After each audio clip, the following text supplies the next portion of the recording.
Hey, Periscope. Hey, YouTube. Welcome to the L&D show. I'm Lala. I'm Devontae. And it's the one and only Des. Hey. Hey. But wait a minute, though. We're not alone tonight, honey. Today we have special guest, co-host, family, and friends. First off, welcome our cousin, Tamika. Hey. We also have joining us tonight, we have the one and only Danny. Hey, y'all, how y'all doing? And we also have our manager, Denzel. Hey, everybody. How is everyone doing this COVID-19 situation, honey? Hey, relax. Hanging in there. Enjoying every bit of working from home. Oh, yes, honey. Oh, honey, I feel you on that. I wish I was there with you. I'm a frontliner. I'm sorry, I'm a frontliner, so I'm not working from home except for when I absolutely have to. Oh, I'm so sorry. Technically, I'm a frontliner. Thank you for all you do. Yeah, it's I'm one of those first responders. You know how we do. We don't do it. Love it.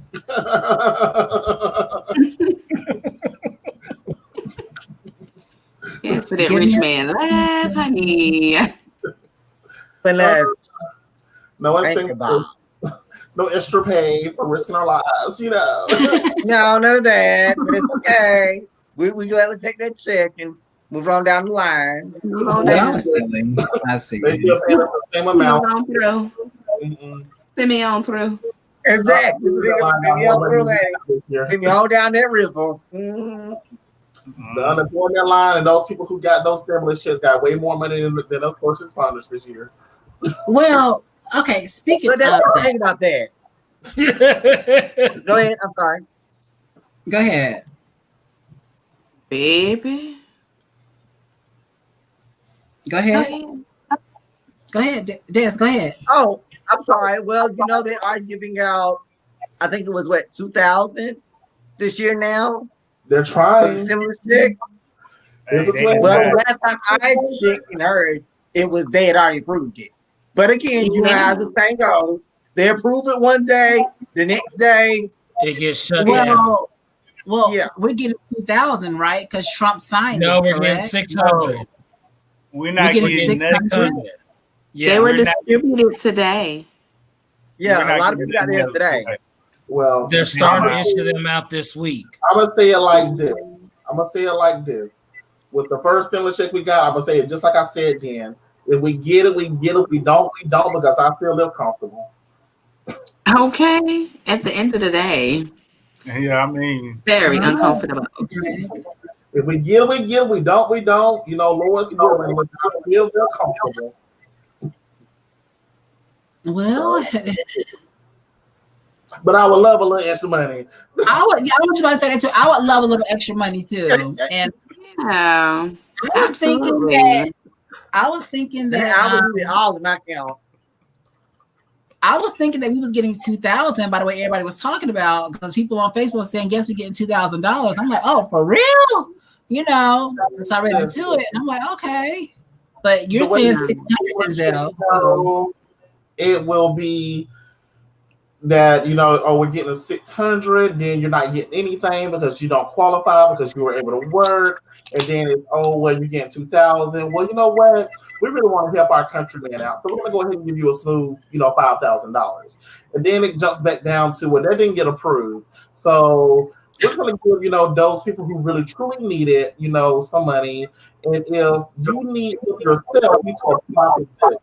So it's just a lot. I mean, it's a lot of stipulations. Like we were talking about it at my job, and you actually get more money if you own horses. Really? Yeah. I'm sorry, why? No, I don't know why. It was like, so cows don't count? But if you got a horse, you get an extra few $1,000s. That's discrimination. Okay? We can't even eat horses. That's the discrimination. I'm like, really? So I need to own a horse to get a few extra dollars. Huh. Gotcha. Well, the ones that So we need to go buy horses. Let's go invest in that I'm horse. always on the Clydesdale. Lord knows I have. A nice Shetland pony for me. Mm-hmm. Not a pony. Yeah. Well, I'm short, Eddie. I gotta. Well, that makes all the better, Jock. Des, jockeys are small, short, petite. You know, you will make a wonderful job. Oh gosh. Oh, okay. Give us a demonstration. Why don't you? The engine. Not the engine. They don't engine. That's your engine, Eddie. Not the engine. Don't do that. Are we missing somebody? Did somebody just go out? Yeah, his computer had to reset. His computer reset. Okay. I'm looking like, wait. So he said he's gonna jump back in. Okay, cool. Well, while he's doing that, y'all want to go ahead and jump into these juicy, fun, exciting topics that we have. Let's go. Let's do this. Let's bring them up. Bring them up. Yes. Well, come on, moderator. We need a Marquise to be a moderator at the presidential debates. Yeah, I don't give him no foul. I would not have accepted half of what those moderators had accepted. Not even 1/3 of it. No. Can I just say something real fast, guys? You're gonna hear like a lot of squeaking and banging coming from above me. Those are the kids that are jumping upstairs. They have had cookies and ice cream and apple pie and all that stuff. So they're not yet settled in bed. So they're upstairs playing the PS4 and all that stuff. And you're gonna probably get real. It's getting real. So yeah. You may hear my name being yelled from upstairs. That may be my mother. I'm sorry. It's okay. I'm just being real. Let's go ahead and jump into these topics. Let's go. What's up, Marquise? What do we have up first? Well, let's go ahead and let's jump into one of these. It's one of these country controversial topics. You know, one of those. You know, it's kind of out there, but you know, a lot of us, not a lot of us, but you know, a lot of y'all like to get into it, child. You know, I don't do this for me. I do it to save you. Amen. Look at her. I do it to save you. Okay. So, those people who smoke weed and eat edibles and, you know, get the little lollipops and things of that nature, you know, the infused stuff. How do y'all feel about that? Well, me personally, since I have tried weed, it was an okay experience for me. I've yet to try the edible part. Mm-hmm. I would like to try some for my birthday. If anybody's listening. January 27th, yes. That along, yes. But I'm here for it. Okay. La. I haven't like smoked weed in a long time. But I smoked with my ex-boyfriend. And that was my first time actually doing it, and it felt really, really good. You know, I felt really good and all that stuff. But I didn't pick up a habit of doing it like every single time he did it. I would do it like, you know, occasionally. And then we would have sex afterwards, you know, because it made me so fun. Oh. Yay. Wow. But I have never had anything infused, and I would love to try the edible type, you know, things. So I mean, I would give it a try. I would definitely give it a try. Yeah, for those who don't like to smoke, edibles are your better option. They are. Because I mean, not everybody's a smoker. I smoke like I breathe. Oh, so, we love you for that. Ain't nothing wrong with that. Wait a second. And I also eat the edibles. I eat of the edible infused. I want to try. They have some infused Kool-Aid that I want to try. Really? And wine. Yes. I heard about that. And wine? Yes. That I really want to give a try. You can really find them at like, because they have like these Airbnbs, like they call them Bud B&Bs. And a lot of the places that you can go to that allow that, they supply you. They prefer to supply it for you, and it's included in like the price of the place that you're going to. It's pretty dope. Kind of like, because I'm so close to Michigan, they're really along the coast of Michigan, and really you'll be able to find them anywhere that marijuana is legal. Okay. So, yeah, they're pretty dope. A lot of fun. So. I'm gonna have to come and hang out on them. Yes, because we're gonna have to come down there and visit you. Yeah. True. We can stay in a Bud B&B. Hey. But we're not gonna smoke to get horny though, Lala, okay? Exactly. Because if you do, we're gonna sit you on outside. Yeah, we're gonna leave you outside. Yeah. Well, make sure there's a man out there with me, okay? we most definitely. Because I'll be out there like this. You ain't doing it right. Yeah. You can be watching? Oh, okay. You know the great, honey. Creepy. That's a little creepy, but okay. Somebody watching okay. You like it, I love it. Because what about you, Denzel? How do you feel about it? I actually enjoy the edibles. I don't smoke because I'm not trying to put my lips on a roach. I'm not trying to, share somebody else's foodies. Oh, well, that's so I enjoy what they call full spectrum CBD gummies, and those have the CBD and a little bit of the THC. So you get a little bit of both hemp plants, because the CBD is the legal part of the marijuana plant, but then the THC is the part that gets you high. And I have had the full spectrum CBD gummies, and boy, I tell you, I was mellowed out. I felt so good, I just wanted to go to sleep. I felt so good. I ate that whole pack of gummies. Now, can I say something on that? We do have one here in Greenville, because I have one in Look. Well, I've also seen we have a CD in places, but I don't know if they have the gummies that they have gummies. I saw that they were $35 for 4, and I was a little mad at that. For 4 gummies, $34. But yes, I'm sorry, I don't have the letter C, B, or D in my vocabulary. If it's not T, H, and C, I don't want anything to do with it, and I don't want it to have anything to do with me. Understand that? I have to listen. I do this for everyone else. I don't do this for me. I try to tell people, listen, you give me some CBD, okay? Give me some CBD. That's like giving somebody that's hangry a piece of gum and say satisfied. It's gonna satisfy you. Don't give me the Snicker bar and let me live, okay? Let you live. It's for you. It's not for me. It's I don't do this for me. I do this to save you. I do this to save you. Y'all remember the cartoon Animaniacs, and they had like a segment on there. It just came back. You remember Katie Kaboom on that show? Yes. She was my character. Check this out. This Katie would go kaboom. You give her some CBD. Okay. I do this to save you. Amen. Hallelujah. Hallelujah. Well, what about you, Devontae?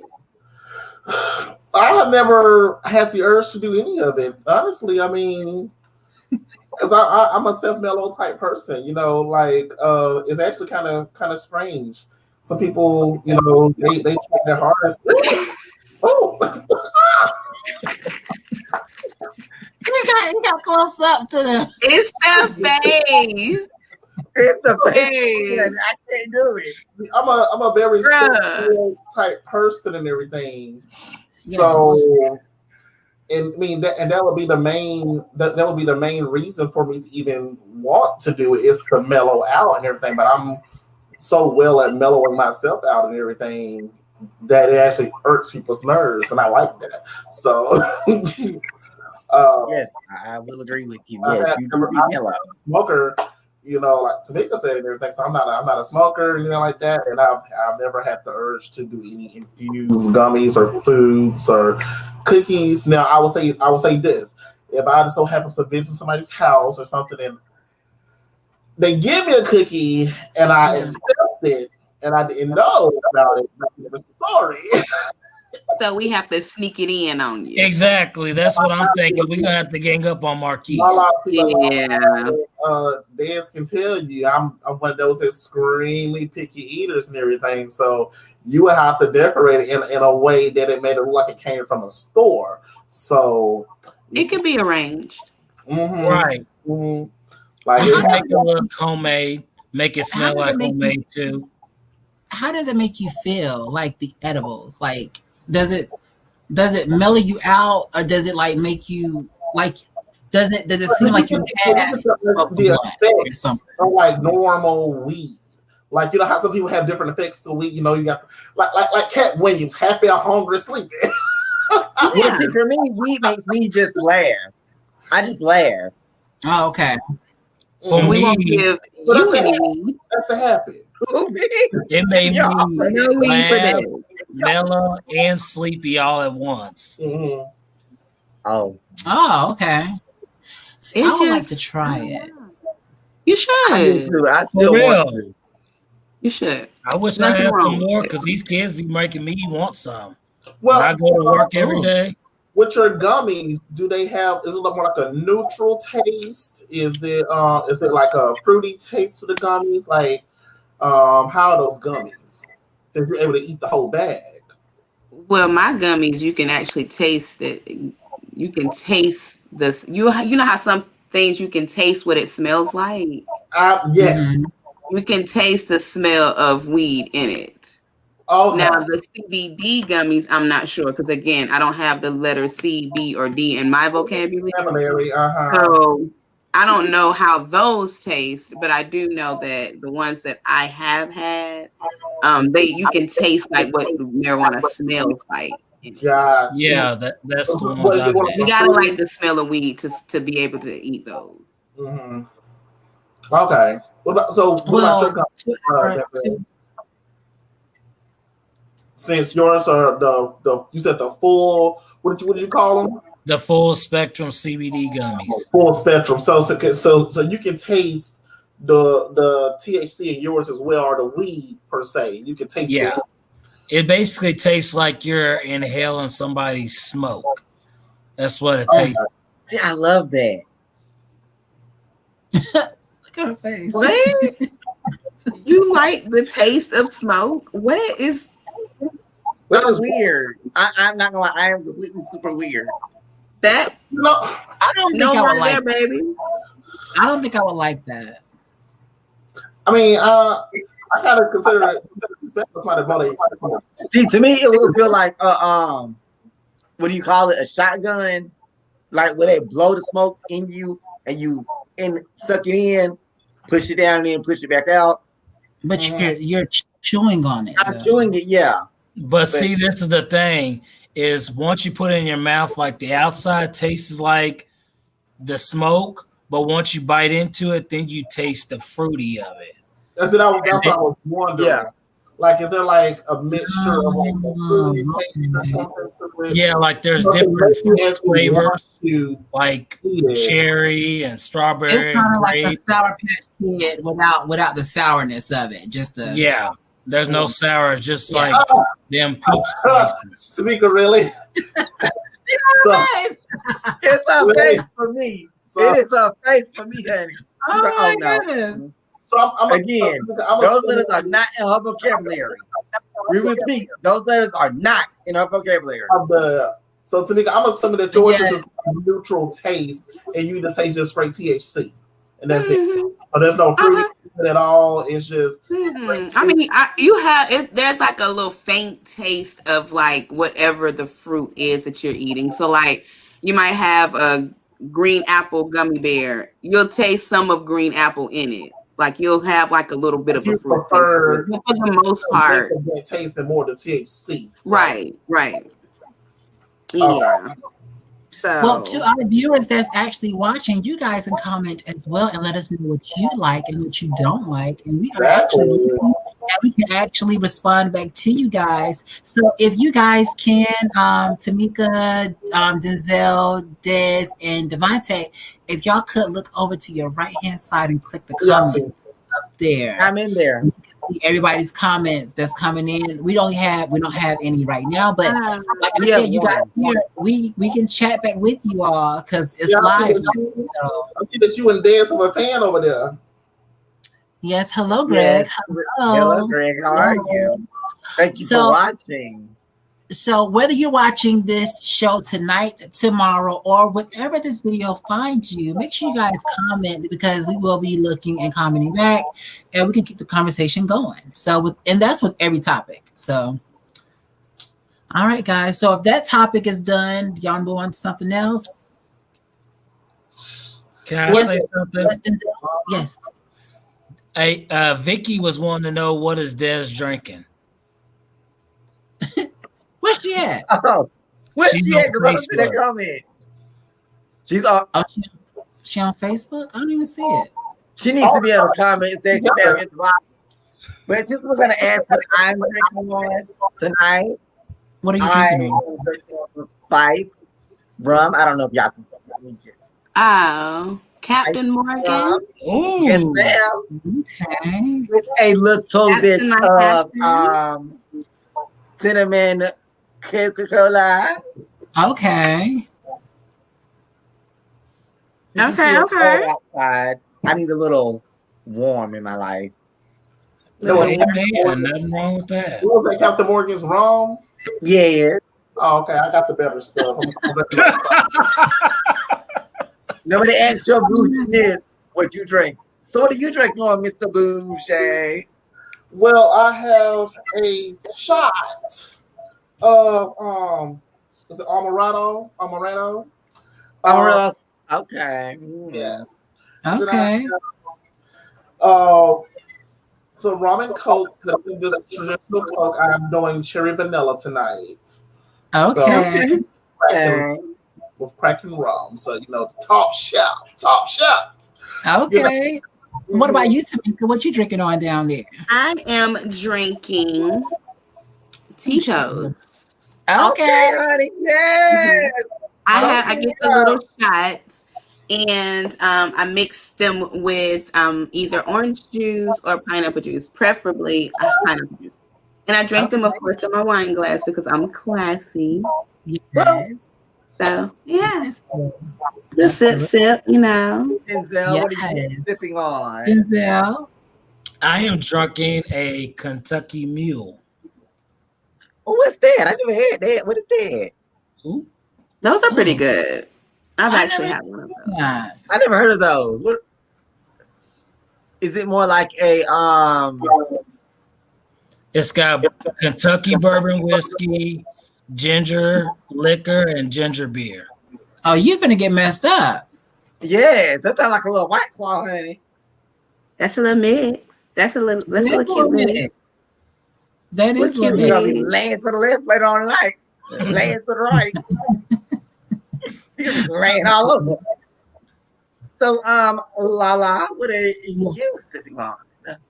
I am sipping on some pink Moscato. I'm a little tipsy right now because it's like my third glass of it. So,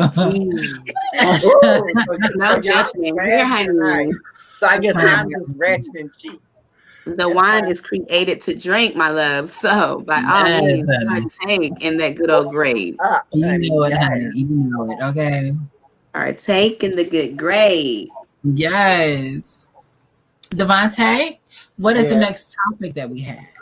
Well, this is, I don't know where y'all was trying to go with this topic and everything, but seemed like y'all just wanted to talk good old fashioned, downright, get in the gutter sex. Where's my prayer call? Where's my prayer call? You know what? Listen. That was remind me of Coming to America. They're doing a part 2. Yes. I saw that. And it's gonna be so lit. I said, Cannot wait. I am ready for it. I am not lying. I am so ready for that. I am not kidding. Ready for it. I saw the preview. Is Monique going to be a part of it or no? Who? I don't. Monique. You talking about the comedian? Because I know Linnell's going to be a part of it. Linnell, she's a part of it.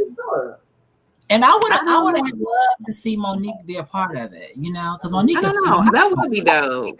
That would be dope, though. Especially everything that, you know, she's been, you know, dealing with and all that stuff. I mean, come on. So it would be interesting. It would be interesting. I mean, but from the gist of it, it seems like darn it, I'm about to say Michael Earl. What's the father's name? What are you doing? I'm talking about the guy that played Mufasa on Lion King. James Earl Jones. James Earl Jones. Pretty much he's passing away, and I'm trying to figure out how in the world did he find out that Akeem had a child in America. Right. How did you know that, sir? And how did you know the team before your son knew? Who was the mother of the child then? Exactly. And I thought that him and old girl got married at the end, no? Exactly. So why is there a child in America? Who was you sleeping with? A princess? Wait. Can I say something now? It turns out that the child is actually, remember, the servant was sleeping with the with is that Vicky? Hey Vicky. Get your life together. What are you trying to say? What are you trying to say, Des? Get it together. The servant was sleeping with Lisa's sister. So are they trying to pretend that that's the son? I don't know how that would work. Yeah. And you know, I had a feeling. I thought about it. I said, what if it's like a plot twist? And it was the whole. Remember how our film said that he was the Prince of Zamunda? And what if he's actually also a prince? Hey Vicky. I really think that y'all are just really reaching on that. Wouldn't be the first. I just that's a real reach.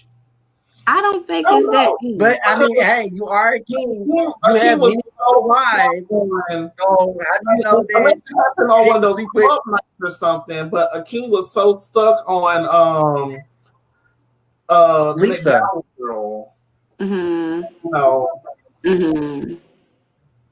But still, I think it's a reach. I think that's a reach. Still haven't been convinced. We'll see. We'll definitely see. We'll see how it goes.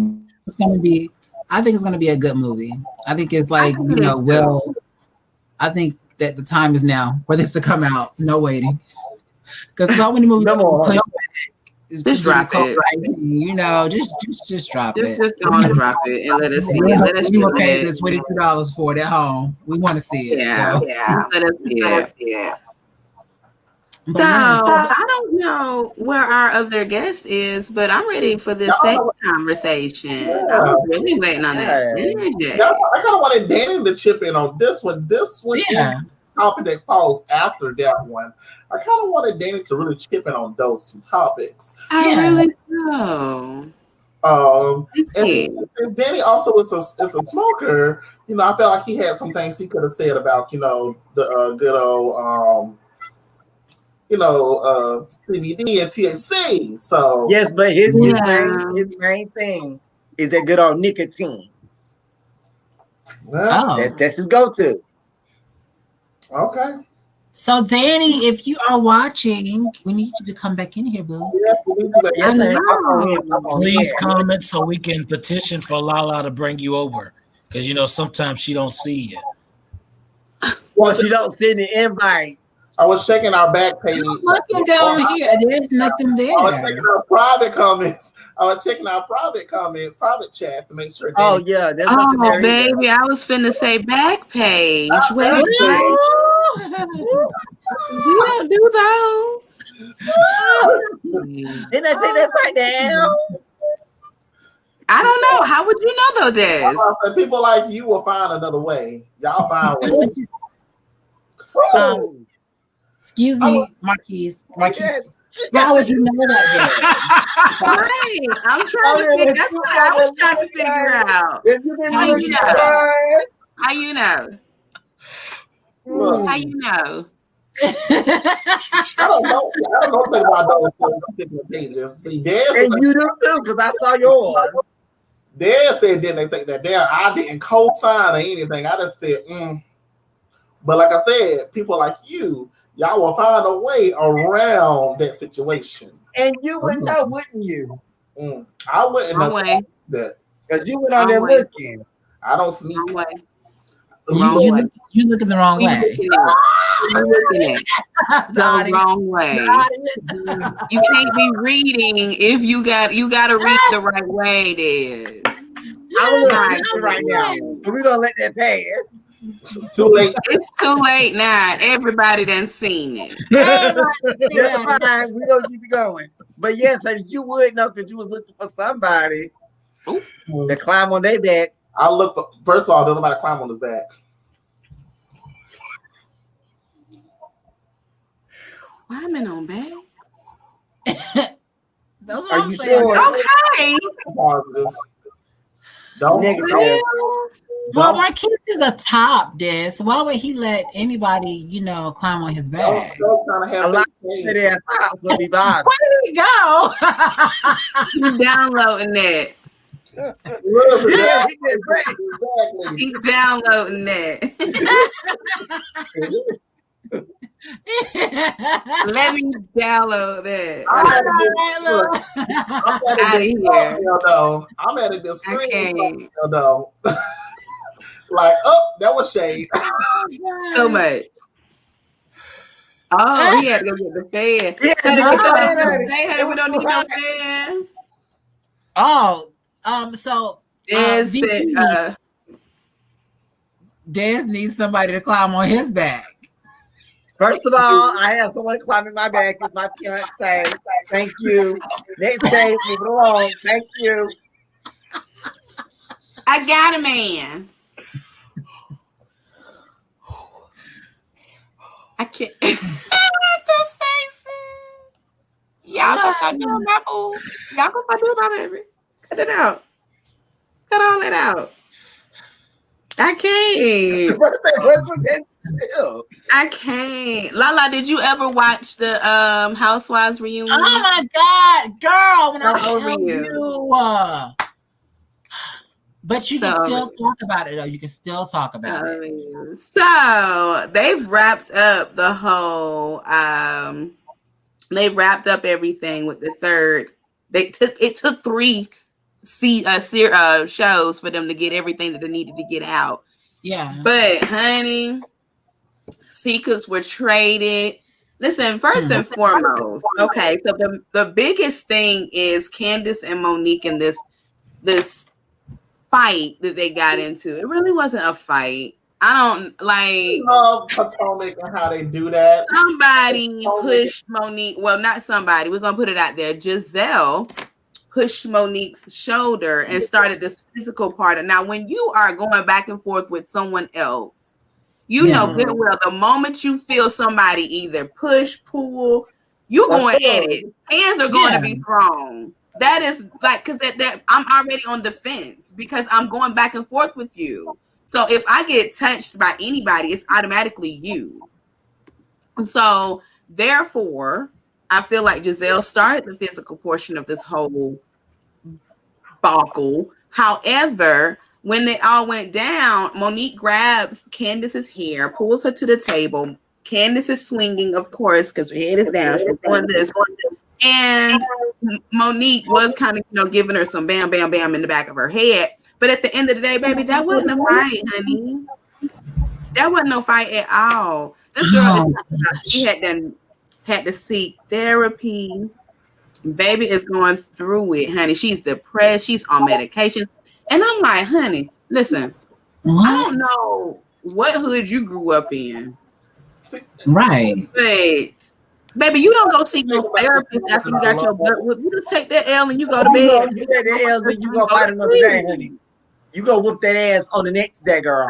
That's what you go do. Next time I see you, I'm gonna get you. It's that simple. Yeah. This girl went as far as pressing charges against Monique, who has, I want to say, 4 children now. She pressed charges against Monique, and they were threatening to actually, she was going to do jail time. Yeah, she was going to do like 10. I think they were talking about like 10 years jail time for this. So watching the tapes back, seeing that, okay, she did throw a glass. They were saying that it was no longer a attack. It was more like it was a disagreement between two people. It really wasn't a fight. So they threw out the whole thing. So we're on the reunion show, and Candace, poor thing, she is just so distraught. Her tissues every 5 minutes folding, and I can't take it. I don't understand. But at the same time, baby, you throwing jabs at people. You cannot be throwing stones and hiding your hand. Somebody gonna slap you in your face. You have to chill. And like, I'm so sincere. I don't think that violence is anybody's answer. I'm the person that's like, listen, baby, you see this?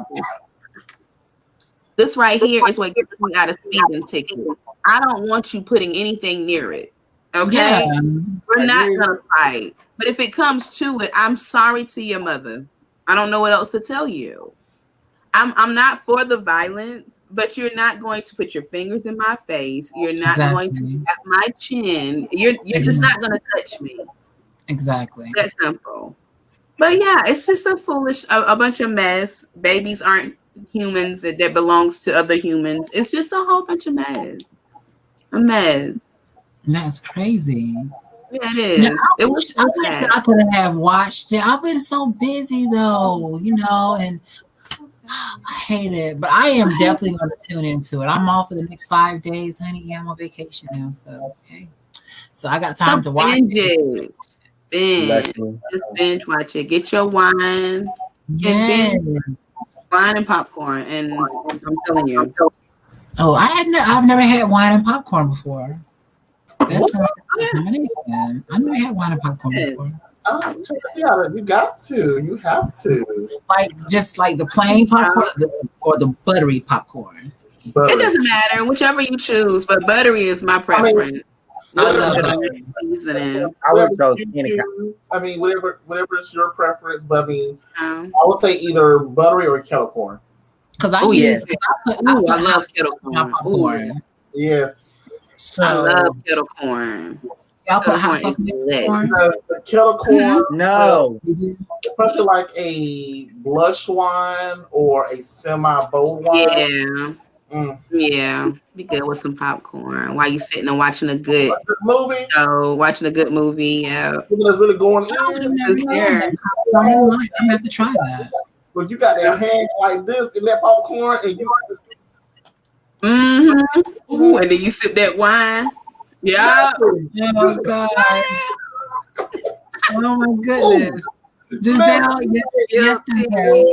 So I got a question to ask. Go ahead. Yes. So how do you feel about Monique quitting?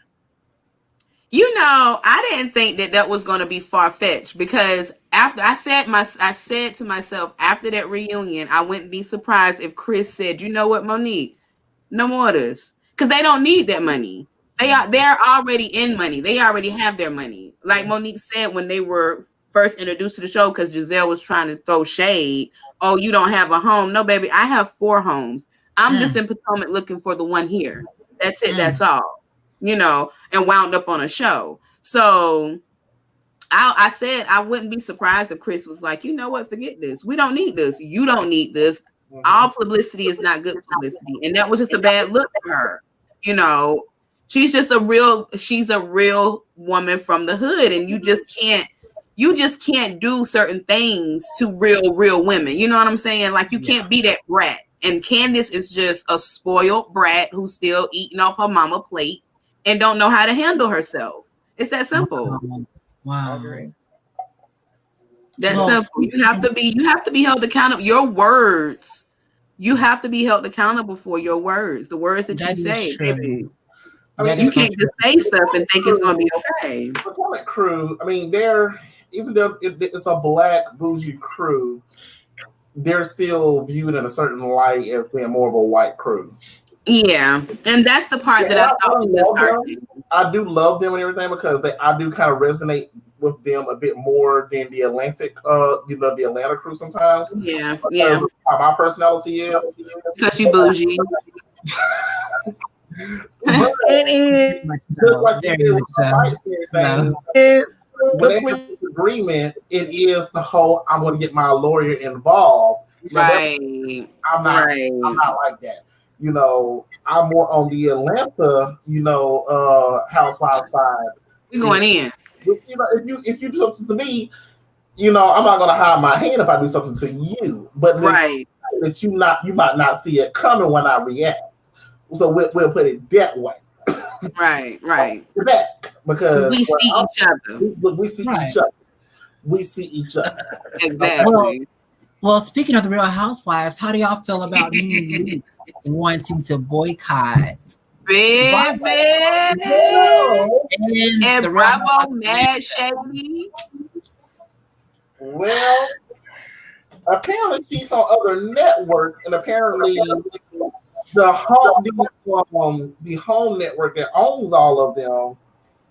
Apparently saying that she didn't think it through because the other network that she's going to be on owns that network as well. So it's almost like saying to boycott the entire office or whatever.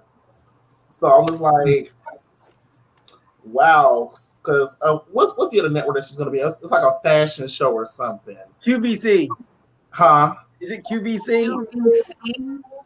Is that a fashion network? But I mean, Bravo is not necessarily its own network. It's owned by another network, kind of like how OWN and yes and everything. They're kind of the same network. Gotcha. So, so it was like she kind of didn't think this through. It's owned by NBC. NBC. Okay. It's owned by NBC. I mean, I understand kind of where she's coming from because she kind of want what she want because she's one of the originals, and when you are an original, you do get it in your head. Okay, when the other people come behind me, you can't just let them get their way. Whatever I say goes. I mean, I'm still one of the originals left on the show, and blase. So they're gonna bow down. They're gonna do this. I could care less what they had going on prior to the show. It's Real Housewives. I'm one of the original Housewives. Okay, so just because she's an original housewife, I think she's mad because some of the original housewives, such as Kim, and then you can say that Kandi is an original housewife now because she's a fan favorite. Mm-hmm. They had spinoff shows. NeNe Leakes never really got an actual spinoff show. She may have had like a special, but she never had a spinoff show. So I think she's mad because of that. The thing with Kandi though is Kandi, for the most part, I don't think had spinoff shows. I think Kandi's name itself, came full force back into the limelight, and she, was noticed even more. And it was like, what? I want Kandi to be on The Chi. I want Kandi to be on Big Brother. I want Kandi to be this. I want Kandi to do this. I want Kandi to do that. So it wasn't just that Kandi had spinoff shows because just like NeNe, Kandi had her wedding on Bravo, but it wasn't that Kandi, like you said, it wasn't that Kandi had spinoff. Kandi actually just got more opportunities, but Kandi still had money coming into the show. Kandi still had businesses coming into the show. Well, I think Kandi is the richest bitch on that show, okay? She is. She's self-made, period. I think Kandi is the richest bitch on that show, and she has not yet self-made her money at all. Yeah. But after NeNe wanted people to boycott Bravo, the next show that was shown or they aired was an episode of her in it, and really, Yes, and Cynthia and her daughter were kind of like narrating the show, like kind of watching it. That was last Sunday. I saw that. Mm-hmm. I was like, how shady of Bravo to have all of this coming at them from NeNe to show an episode with NeNe in it, and she's no longer on the show. How shady! Well, see, and that's a rerun. Andy is shady, honey, because they're on break until next year. Mm. But my take is, one, Bravo has been trying to get rid of NeNe since she went off on their camera people, since she had that meltdown. Well, I think they were trying to get rid of her before that. Since before that. But they really were trying to get rid of her when she literally put her hands on them camera people. When they was trying to film her closet. I don't know if y'all remember that. I remember that. NeNe has put her hands on Kim several times. Well, see, it's one thing for them. It's one thing for one of the stars to put their hands on another star, but it's a whole other thing for them to put their hands on the production team. Yeah, they're supposed to be safe at all costs. They're supposed to be safe at all times and everything. Yeah. Of course, the bodyguards know they might get swung on because they're jumping into so. But the production team is a whole other story. I'm here trying to make sure that the lines are right, y'all are in the right lighting, your voices are being called, your hair is right, your makeup is right, everything like that. But I got swung on, so that's the story. But I also feel like there probably should be a clause within their contract saying, hey, you better be working with some pretty anal people who think that the world revolves around them. So if you get swung on, you get a drink thrown on you, that's just how it goes. Sorry. I just feel like NeNe has gotten spoiled since the breakup of season 2. She's gotten real spoiled. Because like she said, I'm a very rich bitch. I was thinking more time ago. And Sheree came for her and said, now, how are you a rich bitch off of, what was it she got from Celebrity Apprentice? What was the amount? Oh, honey, I don't know. Oh, honey. Yeah, Trump. I don't know how. Which is what we'll be getting in stimulus checks. I'm sorry. Like Henny said during the last reunion, Henny, I was big before I got on the show. You're mad because I have outsaid what you thought.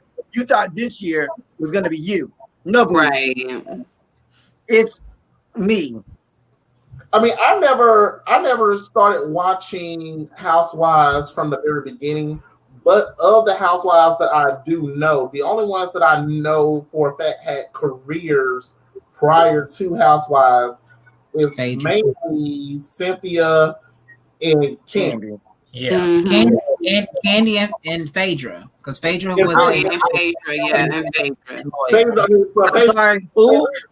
Phaedra had 7 degrees, so she was trying to get into several different, businesses and everything. So, they to the scene with that. But as far as having an actual name, that would be Cynthia and Candy. Yes. I'm sorry. I'm gonna quote Cynthia on Phaedra. Why? Like she said during that reunion. We haven't heard from you since Bobby Brown. Ooh. So when have you been in the court system? Well, right now she's doing Willie Walker's funerals. Yeah, she's in the funeral business. Yeah, and about that, a mortician now.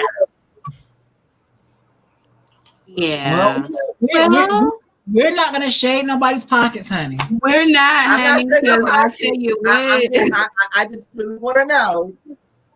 I want to get where they get, basically.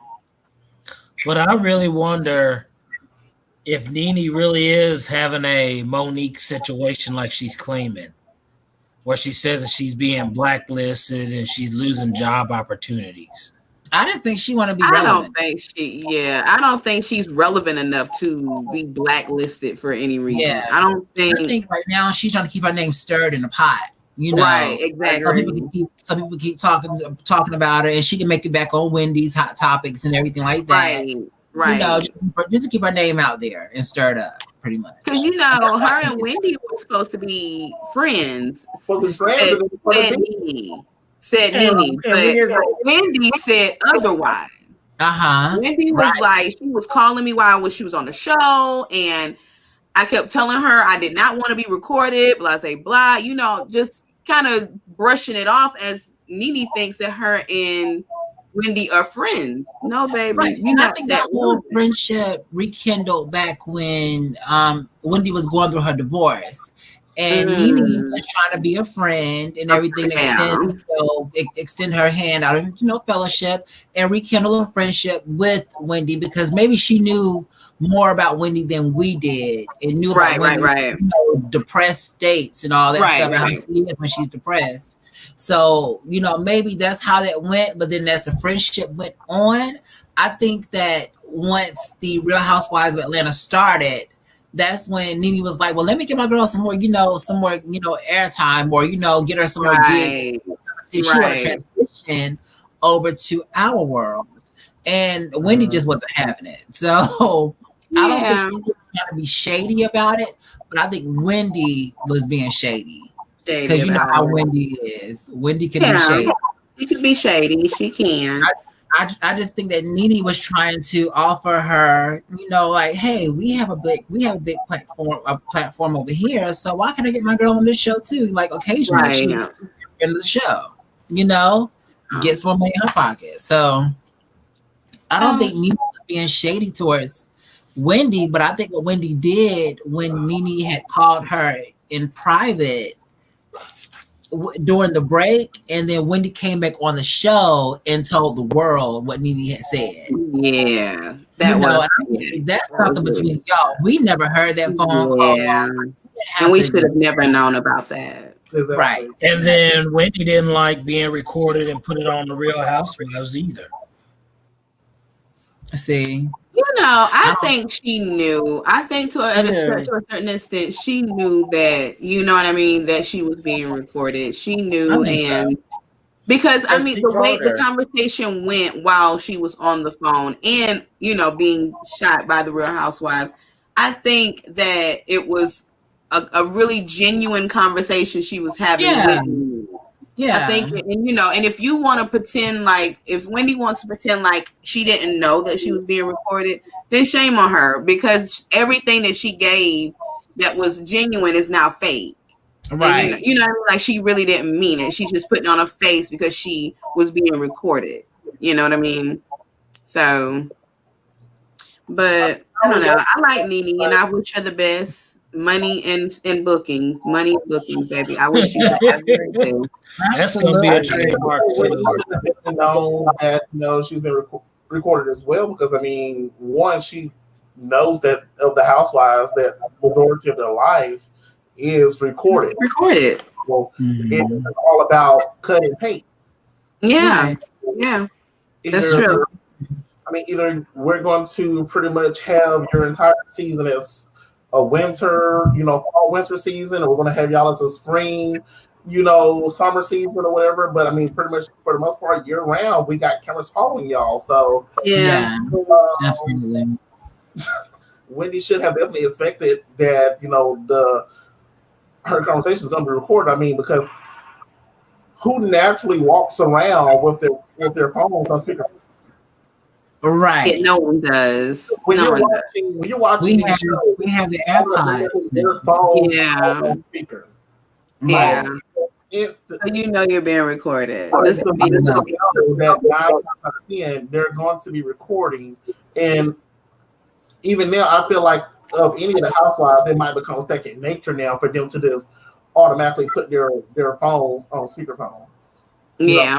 It might be weird, because when you get on the phone, you don't put your phone on speakerphone. You put it to your ear, you put it on Bluetooth, but the housewives automatically, their phones go on speaker. So send me a text saying, hey, don't have me on speaker. Hey, exactly.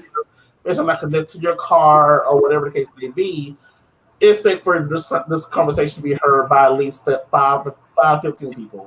Yeah, at the very least. Right, exactly. Well, would you consider NeNe to be a diva? Yeah, absolutely. Absolutely. I would say diva intentions on my end. I mean, you can't put her in a not legally diva, like, a Shaka Khan diva. No, you can put her in that category. But a diva as far as her attitude, absolutely. Absolutely. She just does too much. Like she does. She's over the top. And have too many bags and raise too much hell when they tell her, ma'am, you can't be going on to the airport with this many bags. Because she's even said that. And she'd be like, well, I normally go with this many. Well, I don't care. You can't go on this plane with this many bags. Yeah, I think. I knew that NeNe was definitely a diva when the last time her and Cynthia made up, the way she ran out the door and she just couldn't take it. It was hurtful to her and everything. And Cynthia chased her down, and I was just like, really? Couldn't be me. Wow. But see, a lot of that stuff I think is reshot. A lot of that stuff I think is reshot and over dramatized. One of my best friends and I, we went to go see NeNe when she was doing her stand-up, routine, and she was touring and everything. And she did say that there are some things that you see that's not as legit, as you would think it is. And as far as personality-wise, the ones that you think are the snappiest or that's the cruelest might actually be the nicest one behind the cameras. And the ones that are the nicest in front of the camera might be the real diva behind So, and I think Kenya Moore is a diva off camera and on camera. She just pure nasty. She has such a cruel soul. It's so sickening. Because she's miserable in her own life. And she's so beautiful, and it's like, girl. Yeah, she ain't all that. I think she is. I can't take that away from Kenya Moore. Yeah. She is a gorgeous woman. Yeah. And I think that because she knows what she won Miss America, I think that, she knows that she's gorgeous. And so she uses that to advantage. And whenever someone new comes in the picture, she gets threatened and she doesn't want any, you know what I mean? Like, I agree with that. Over the top. Like this season around already, she's going through this divorce with Mike is his name, if I'm not mistaken, right? Mark. She's going through this divorce with Mark, and she has now what is her name? Brooklyn. That walked in. No, not her baby. Drew. The newest housewife. Drew. Drew Sidora has walked in the building. Oh, you got an issue with Drew Sidora, but her husband is cute. You already starting up back with Phaedra and Apollo. Oh, yes, I agree. And then to make it even crazier, she's so kumbaya and friends with Candy's friend Toya. And apparently they share the same birthday, literally. So they're the same signs. And that's like more drama. I be trying my hardest. When I say my hardest, I be trying my hardest to sympathize with Kenya on certain situations. I can't. As soon as you sympathize with her, it's like as soon as something happens, automatically something over here happens. And you're like, girl, I tried to give you a chance. I tried to give you a moment, right? And I mean, but you just have to go and do that. You have to go and say that. I mean, and I don't understand it. I really, really don't. I mean, and when the shoe is on the other foot, you play victim. Right, exactly. She plays the victim. One of those throw stones, hide her hand. Stop, girl. One of these days, somebody gonna give you something to exactly. hide. I noticed like 2 seasons ago, when she showed up at Marlo's event with a band and everything. Yeah. I really thought that part was you. That's something you would do.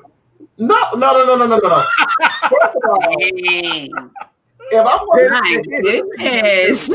to support you, I'm not going to show up to embarrass you and to support and to promote my own line. Now, if I would have showed up with a band, I'm like, this is a band for you. Right. And it would have been in honor of you and everything. It would have all your products and everything. So I would have made sure that it represented you. But no, I'm not gonna show up with a band and everything, and I'm passing out samples of no, not that part. I'm talking about the dramatics of it. That would have been you. I mean, now I can't lie on that part. I mean, that's I can agree that can't even get it out. Can't even get it out. Get it out. I mean, I can't. You right, Des. I would. That would be good. But that is my would still have been in support of you. I would have made sure that your products were, definitely shining in that moment. The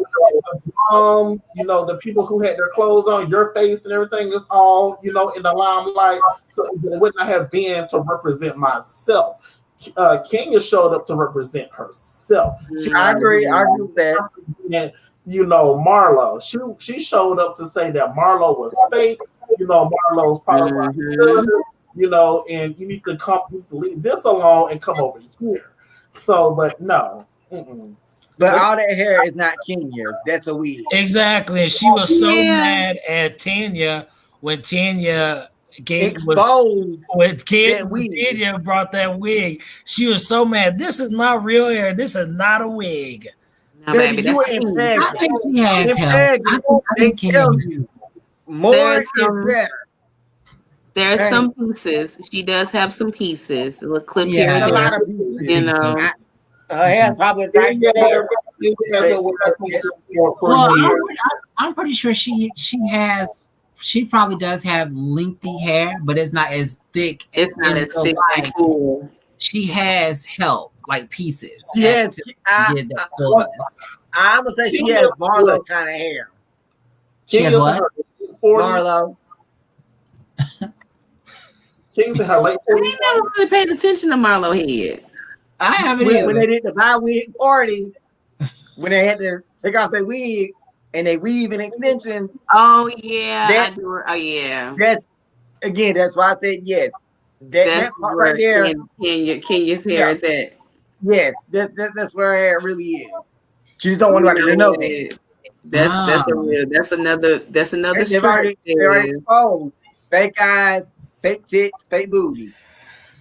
That's another trick. I don't think it's that messy. Now, can I just say one more thing? Yeah, sure. Now, my biggest thing with Kenya right now is there's a trailer out for the next episode, and she is saying that Portia protesting for Breonna Taylor and getting arrested twice is for a storyline, and it's not even real. I'll say this to that. If you ain't doing nothing, it's best you keep your mouth shut. Exactly. No That's matter what it is you doing that for, you're not doing it. Exactly. I am so proud of Portia. Even if it is for a storyline, she's putting it out there. She is using her platform for that storyline to show what's going on. At the end of the day, baby, if you ain't doing nothing. Yeah, exactly. I just think that Kenya always thought that Portia was going to be let me just say it, the dumb one, yeah, the dumb blonde, yeah, absolutely. I think that she wanted her to stay in that position and not blow up to be the person that she's becoming now. And now Portia is really following into what her great grandfather's footsteps. And I'm so proud of her. So proud of her. Exactly. And Kenya isn't too happy with that because she doesn't have anything going on in her life that she can say that I'm doing this, Get out there and do it. Hey, Kira. I can definitely Hey, see the Kira. jealousy. I can definitely see the jealousy Kira. Hey, Kira.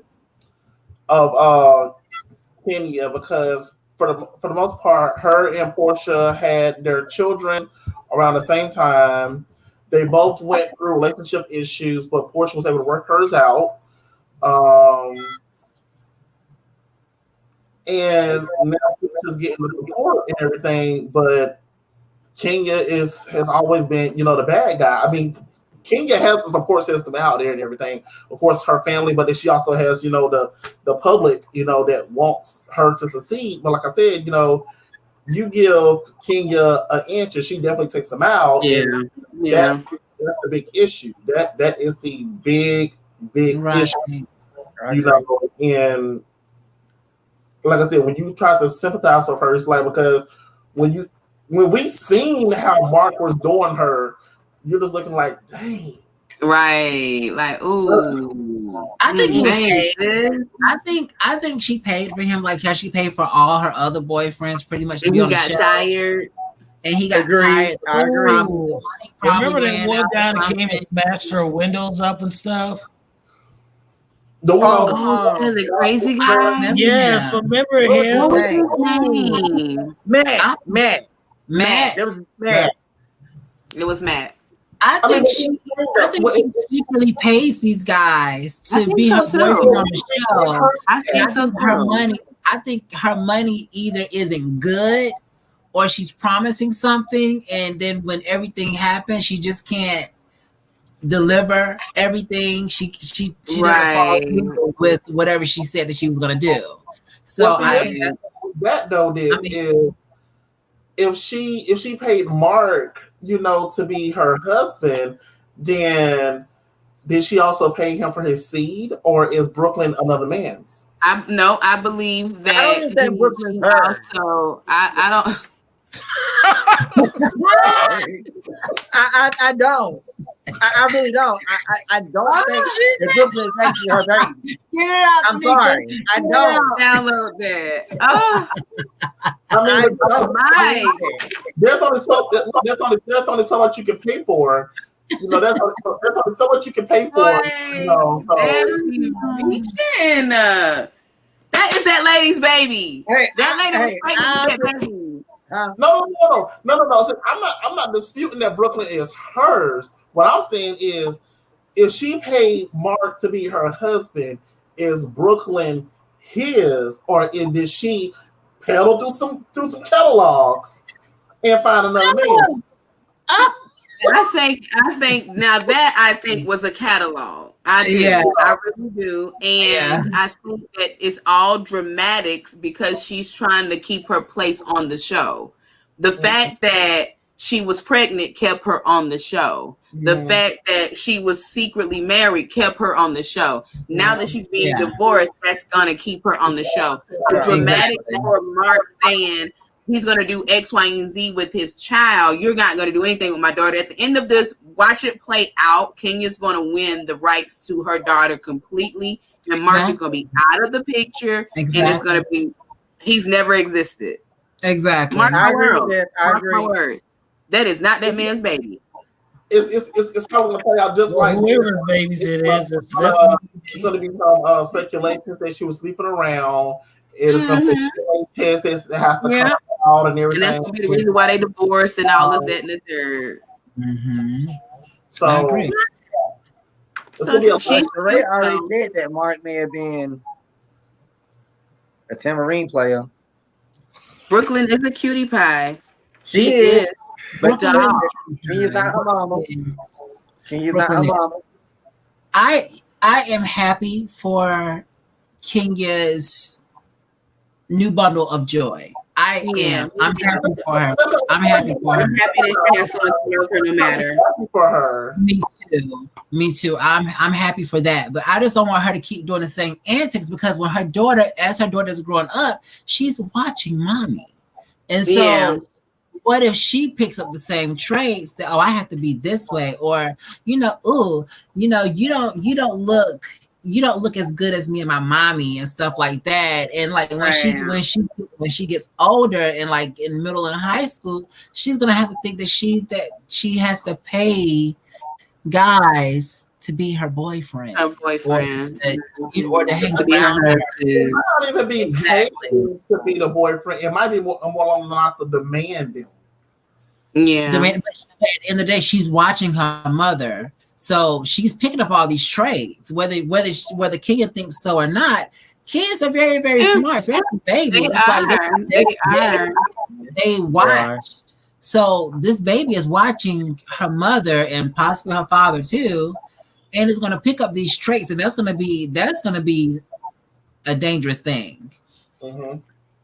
That is, because that's not good at all. That's not good at all. Mm-hmm. And I hate that Kenya has to do that. Kenya is a beautiful woman.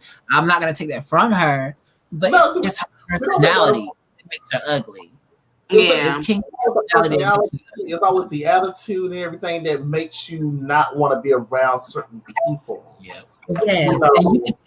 And you can see a beautiful person all day long, but if they have a messed up personality, that makes them ugly altogether. And I'm just like, you look good. So, girl, bye. I agree. We have friends that will be unnamed and everything, but they're very attractive people. Their personalities are just not there. They're really not. I mean, I refuse to be around you and support your ways. So, right. I know. I just can't. I refuse. So, well, moving on from housewives to who's a diva, let's talk about one of the funkiest divas there is, Miss Dawn Robinson of En Vogue. Yes, talk to me about Dawn. Yes. Okay. So let me just put this out here. Dawn is doing interviews with other vloggers who are in the thousands of subscribers. So she may do something that's like that has 100 subscribers or whatever. So Dawn, you are actually welcome to come over here to the L&D show, honey, and do your interview. Please do. Let's hear some voices now. Exactly. If she inbox, I know. So Dawn, we would love to hear your story here too as well. But let's go ahead and dive into what Dawn has been talking about. Dawn has been doing interviews about En Vogue, of course, Lucy Pearl, and everything else she has going on. She's actually writing a book about her life in En Vogue and in Lucy Pearl too. Well, how can I start? Dawn, of course, was in En Vogue. She was actually, I want to say she was kicked out of En Vogue pretty much. She said that she left, but the other girls, Terry, Cindy, and Maxine, wanted Dawn out of the group because Dawn, she wanted more for the girls. Dawn was saying that all these people around them was so successful, and they were like on their second album and still getting 2 cents per girl. While everybody else, like the Brat came from that era, and other celebrities came from the era. And Dawn was like, wait a minute now, how come you're so rich and you don't have any other things? She just didn't understand it. Come to find out, they had signed a bad contract. And then when they went platinum, they supposed to have renegotiated that contract. They did the same contract over again, not realizing it, and they still getting 2 cents per penny. Two per girl. And Dawn was the only person who seen this, but she wanted more for the group. But Cindy and Terry Maxine was like, no, you're not gonna mess up this for us. Well, they're only getting 2 cents per girl. Like what? 2 cents per girl, and that's nothing. But I guess more. That's like a TLC contract. Yes, I said that. Right. That's and crazy.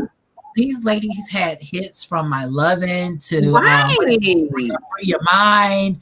What's another one? Give It Up, Turn It Loose. Live.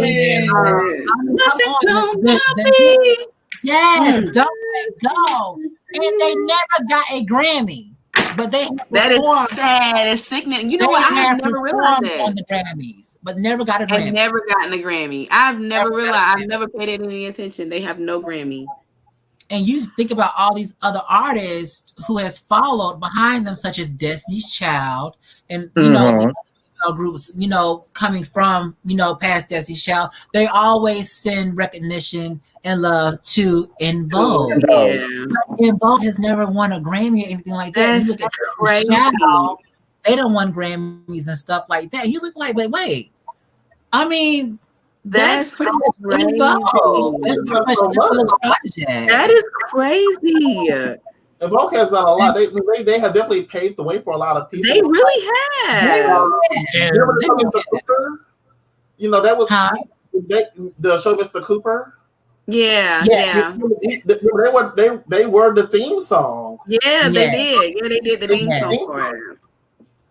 Now, I don't know if y'all seen the interview or whatnot, but Dawn, she was also talking about how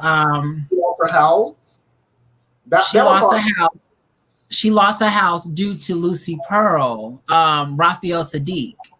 They were supposed to have been doing this album, whatever, and Raphael told her that, you know, I have your back, whatever you need, just let me know.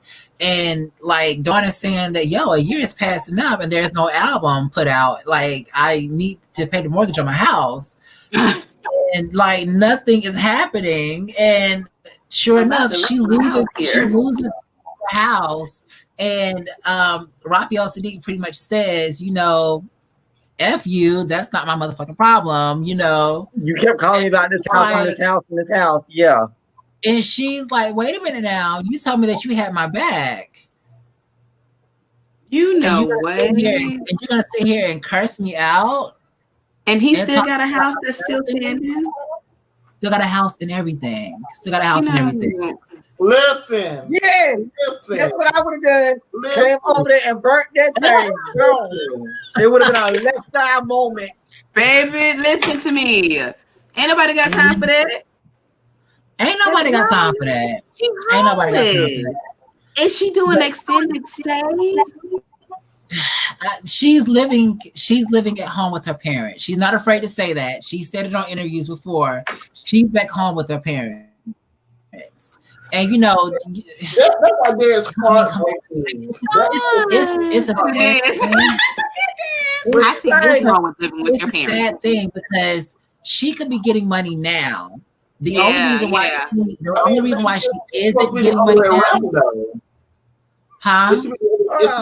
It should be the other way around. It should be that her parents are living with her. You know, wait. Pause. Hold on. I have to just say, Shay, man, fast. Huh? You just said like Dez living with. I said about Dez. Ain't nobody said nothing about Dez, man. Okay. You feel guilty. Right. It's okay that you live with your parents. It's all right. The reason why Dawn didn't get any money, because you have to think about it, when she left or was kicked out of En Vogue, you know, they still didn't have any money. The girls didn't have any money. And so she did she did Lucy Pearl, and that pretty much fell through and all that stuff. I mean, I haven't heard the album like that per se, but I've heard some songs from the album. And I would have to say that they were really, really good. But she said it was just a one-off. They was not supposed to do another album. It was only a 1-year thing, and that's why she was really pushing Raphael Sadiq to put out the album, because she needed the money to pay for her house. And so she said when she lost the house, like that damaged her credit even to this day. So I don't know what type of house this diva had, honey, but that shit must have been laid, okay? I'm saying, I pray for bookings and money for you, baby. Bookings and money. Too, Dawn. Yes, reach out. We'll be more than happy to show your story. Yes, absolutely. The real story. Absolutely, Dawn. Reach out. And listen, Dawn, you said your name right. It's not Dawn, it's Dawn. Yes. Dawn. Well, that's what she said. You don't know me since she said you don't know me pretty much like what, middle school, high school. Okay.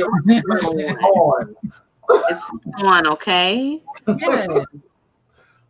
That's so sad. I hate that about I hate that. Me too.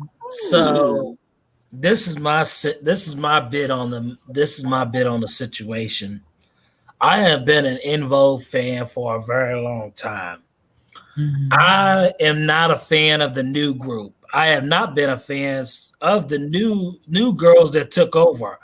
I have always been with Dawn when she has voiced her resentment of the girls that have replaced her.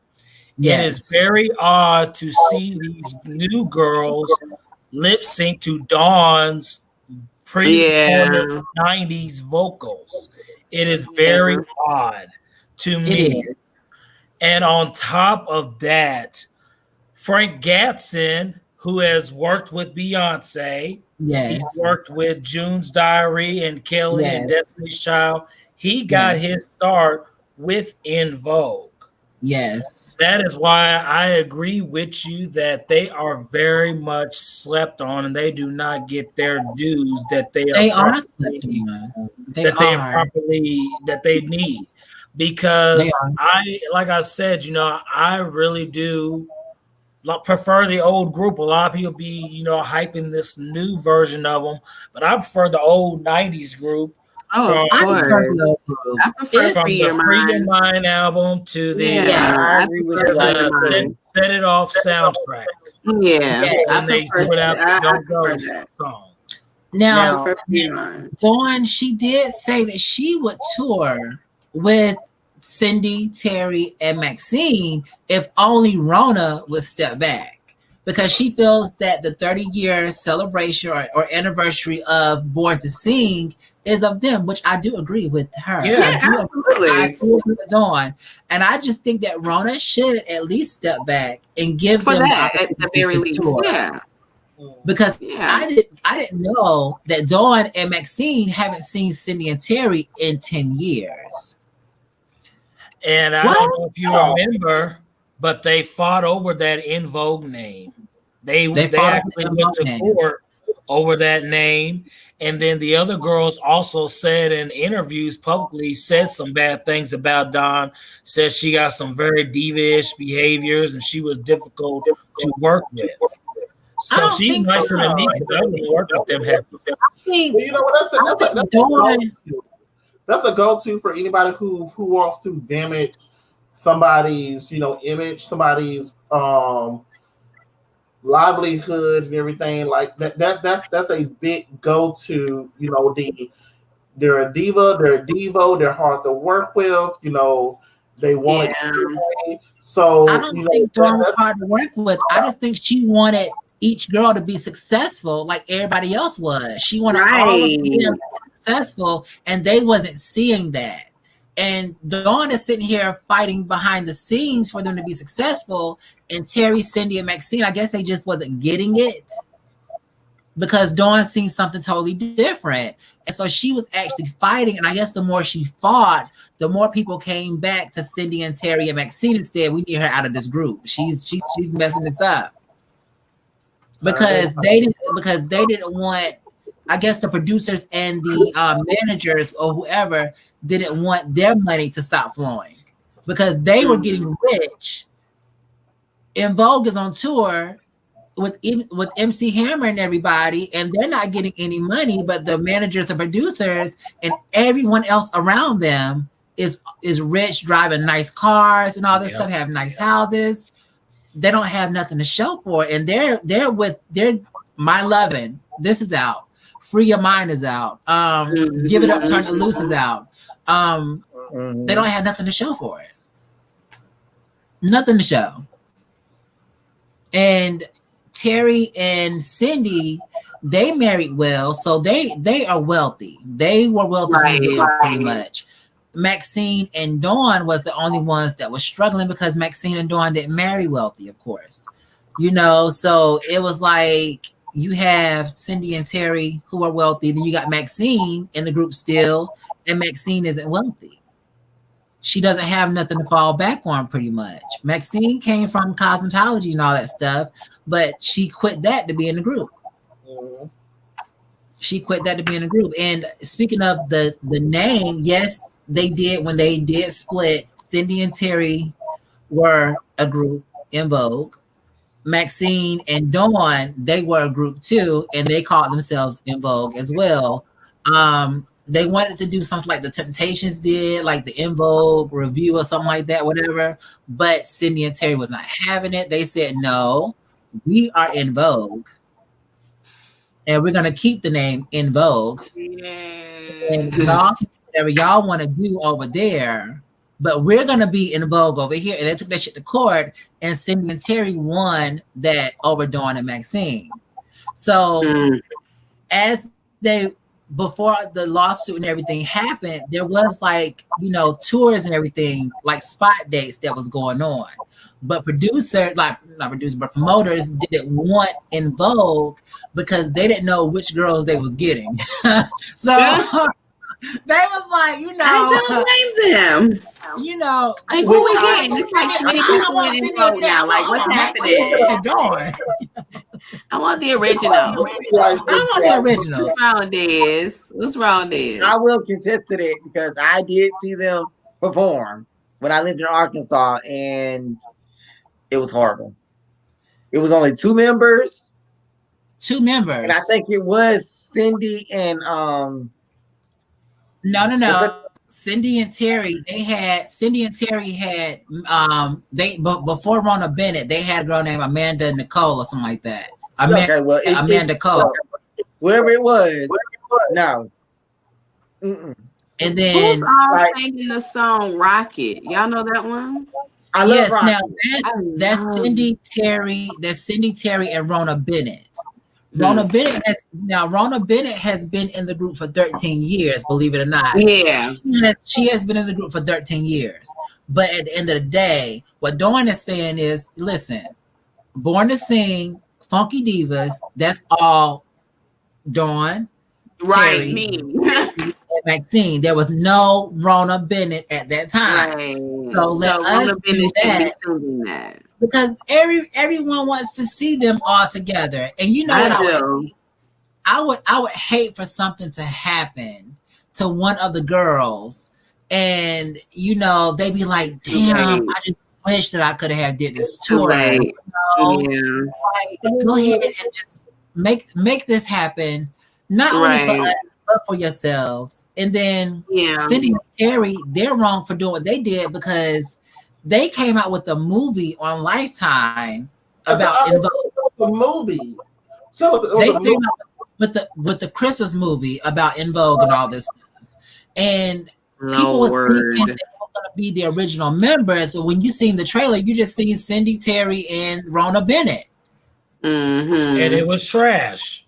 And it was trash. Dawn tried to sue for that because at the end of the day, when you hear the songs in the movie, it's still the same backtracks with Dawn and Maxine in it. See, and they did not get paid for that. They play too much. They did not get paid for that.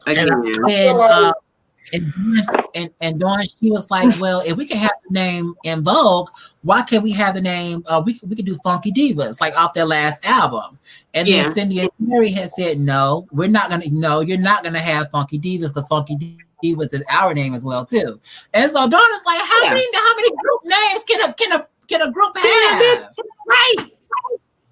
So come to find out, if you look on YouTube and if you type in En Vogue Funky Divas podcast, Cindy Terry and Rona Bennett have a podcast out now on YouTube where they're interviewing other celebrities, other group members like groups like SWV and other musical talents, and it's called the Funky Divas podcast. Wow. You know what? That's not the only true way they're going to be able to make a tour work if they do it kind of like, and it's weird to say, but like Dreamgirls. Oh, yeah. And they bring in Effie at the end of it, like at the end of it all. Yeah. Or they just rotate. No, I had them telling all of Dawn's, stuff here. But Dawn, if you want to come on the show, honey, you can gladly tell this as well. But Dawn, she was saying that they did team up for a reunion with all five girls, including like Rona Bennett and everybody else. Yeah. during rehearsals, Dawn and Maxine, they was like, well, can we have someone to take pictures or a video just for like, memory for them, so to speak. Because it's been 10 years since they seen Cindy and Terry. So they wanted something to keep for themselves. And the manager said, well, that's fine. Then all of a sudden he said, he came back like I think the next day or so and told them no, they couldn't do it. They couldn't have pictures taken or videos recorded. But while the manager is saying no to them, Rona Bennett is snapping her own pictures and all that stuff. At first, it was fine. They did like a couple boomerang shots and all that stuff. And then finally, Maxine was just like, Rona, stop with the picture. Yeah, cut that out. Because your manager said that we couldn't take pictures or shoot videos. And you're not going to sit here and take pictures and shoot videos too. So it's just messy. So Dawn said then she just quit. She just left. I don't know about Maxine. I don't know if she's still there or what.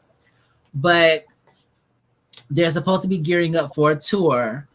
Dawn said the only way she would do this tour is if Rona steps back. And I'm hoping that Rona would step back and the four of them can just tour. Rona has did it before. She said Rona did it before for the 20th anniversary. Rona stepped back and they toured all of the United States and overseas and all that stuff, and everything was just fine. So she was like, just step back this time, that would be perfect. But the only reason why they performed with Rona Bennett in the group this time was for a charity concert or a cancer benefit concert for, I think, one of the managers or former managers whose friend has cancer or something like that. So that's why the five of them performed as in Vogue that one time. And that's why you see only one picture or a couple pictures with all five of them together. It's because of that. But Dawn says she is not going to have it. She is not going to have it. So. I think it's hard to ask somebody who's dedicated over a decade of their life to something to step back. Mm-hmm.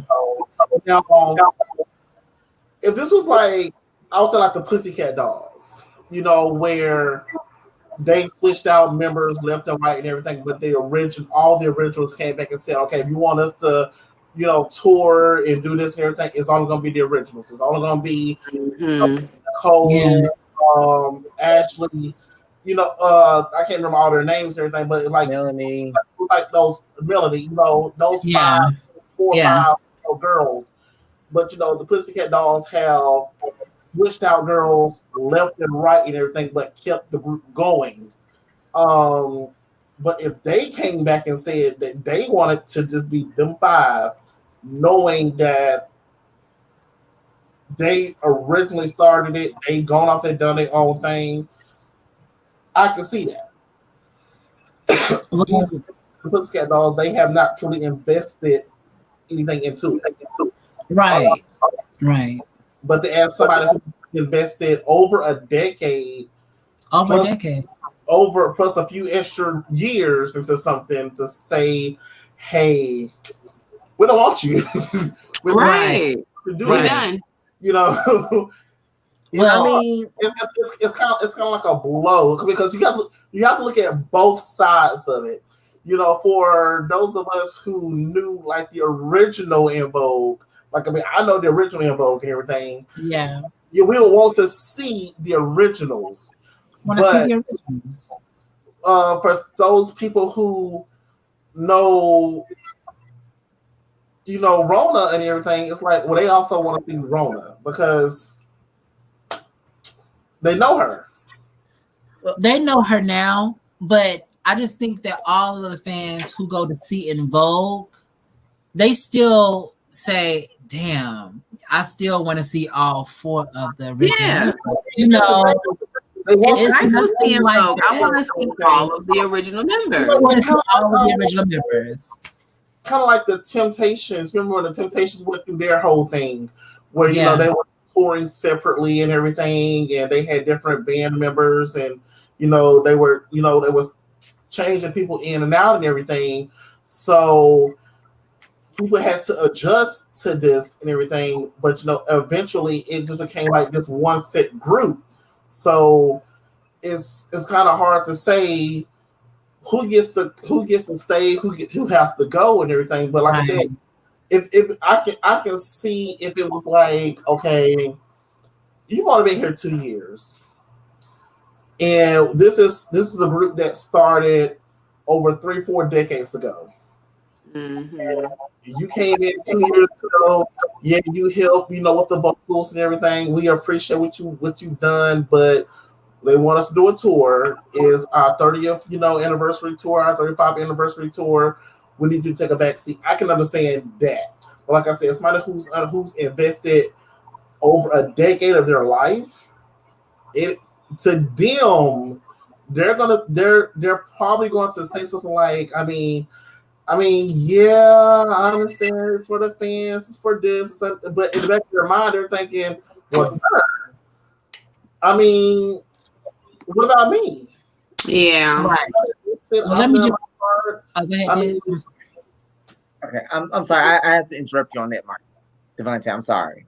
But at the same time, you're still singing off of my backdrop, off of my vocals. You're lip singing to my voice, not yours. So it should be no problem of you taking a back seat. Like, you can go out first and do songs that y'all did within Vogue. But that last little bit of the show needs to be the original members. She just click out. Listen. I'm sorry. No. Because that's not fair. I have not received a dime off of what I started. Yes. But we're getting all the money off of it. No. I understand all of that. I do. I truly do. I mean, but I don't know what Rona has or has not done. So, like I said, but for over a decade, she's been there. So, like I said, so regardless, to her, it's gonna feel like a punch in the gut. I would have to say that they put out 2 albums with Rona. One of them is called, I'm sorry, Denzel. One of them is called Soulflower, and the other one is the new album they just put out, Something Cafe. But yes, Denzel. And they're trash. Oh, go ahead, Denzel. I'm sorry. So I would like to say this because I just remembered this. So we're talking about, Dawn reuniting with them. So they could do what they had did at the BET Awards with Alicia Keys. Because in 2008, it was the original the original singers of Hold On who joined Alicia Keys. Rona wasn't with them. So what they could do at their concerts is the original, like whenever they sang a song from the first 2 albums, Don joined them, and then whenever they sang something from their Flopster albums from later on when Don left, well then Rona joined them for those. Well, let me just say this. Okay, so there's an album out there called EV3.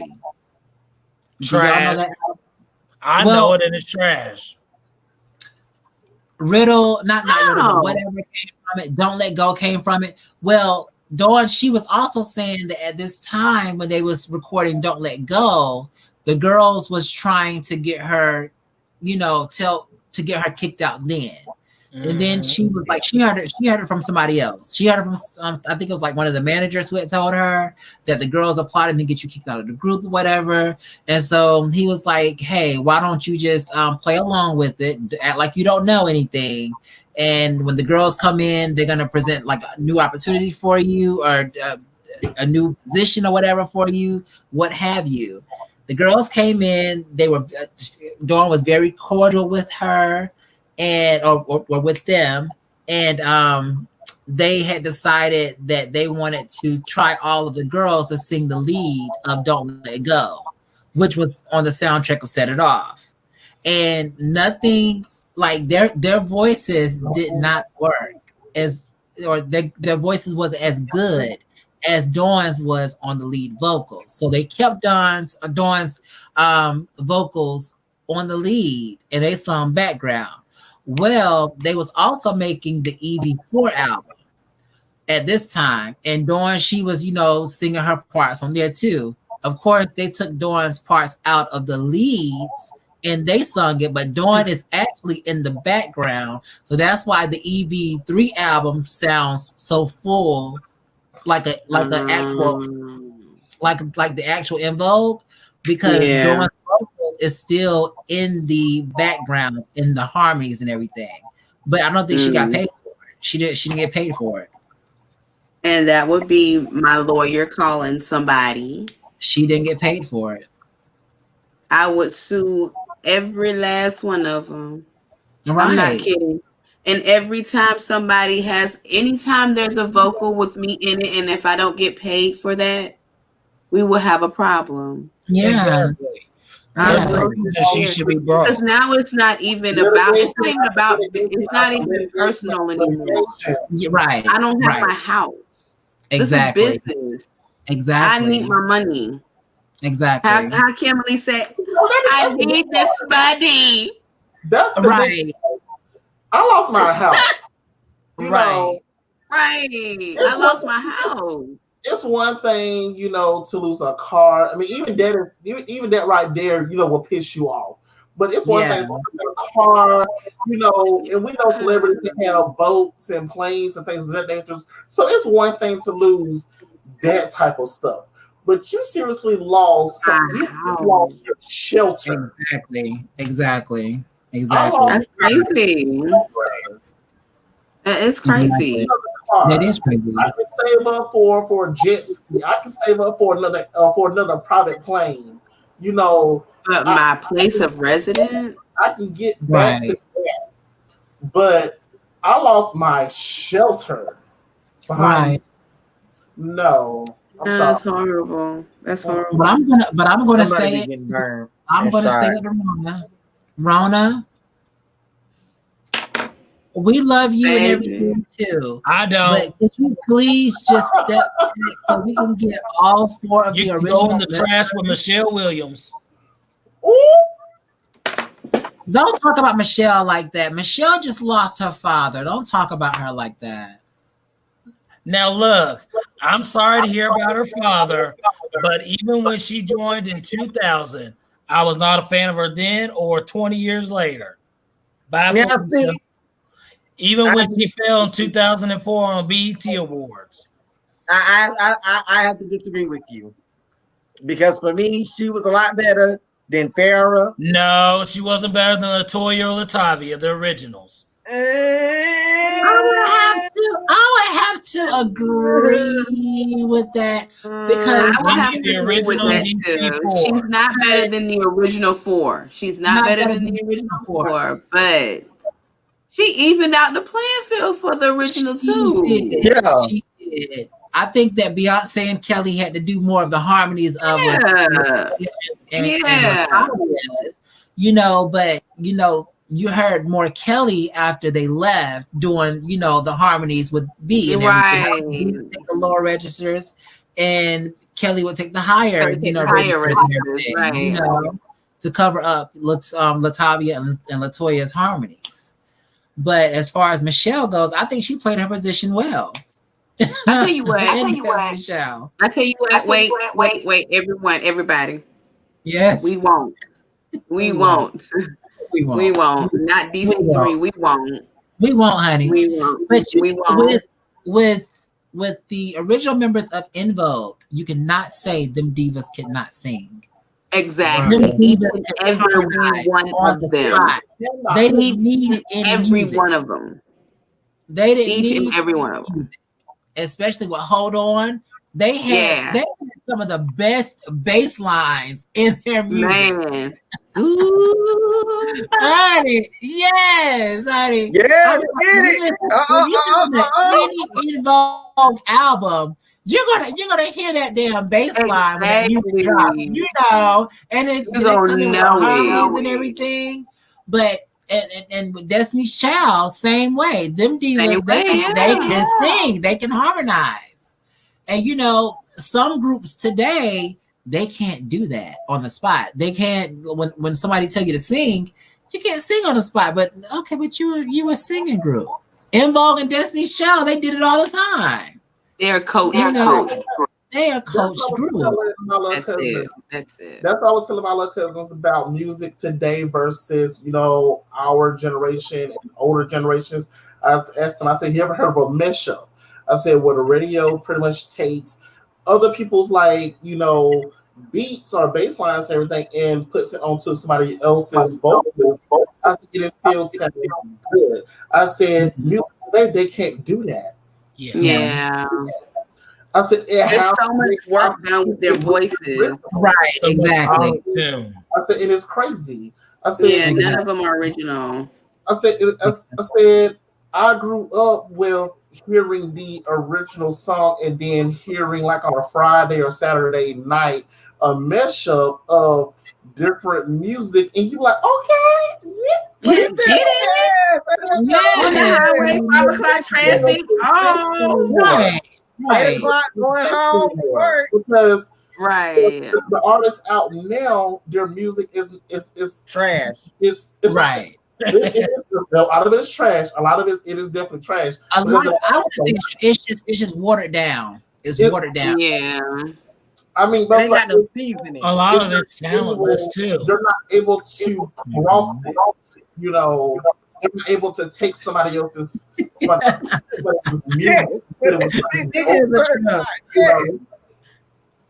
But listen, look, Larry. But Dawn, you are welcome to come on to our show as well. Definitely. Yes. And I'll go ahead and link our email address. It's the LNDshow2017 at gmail.com. Throw that out there. Just let us know how we can book you and what all we have to do to get you on our show. Because we would love to have you so you can tell your story to us and the rest of our viewers as well. Because we would love to hear it. I'm gonna do some research. I'm gonna look her up. We're gonna get her on the LED. Awesome. I'm gonna look her up. But is there anything that anybody else wanted to say regarding this topic, or move on to the next topic that we have? I think I'm good. I think we can move on. We done doubt these imposters enough.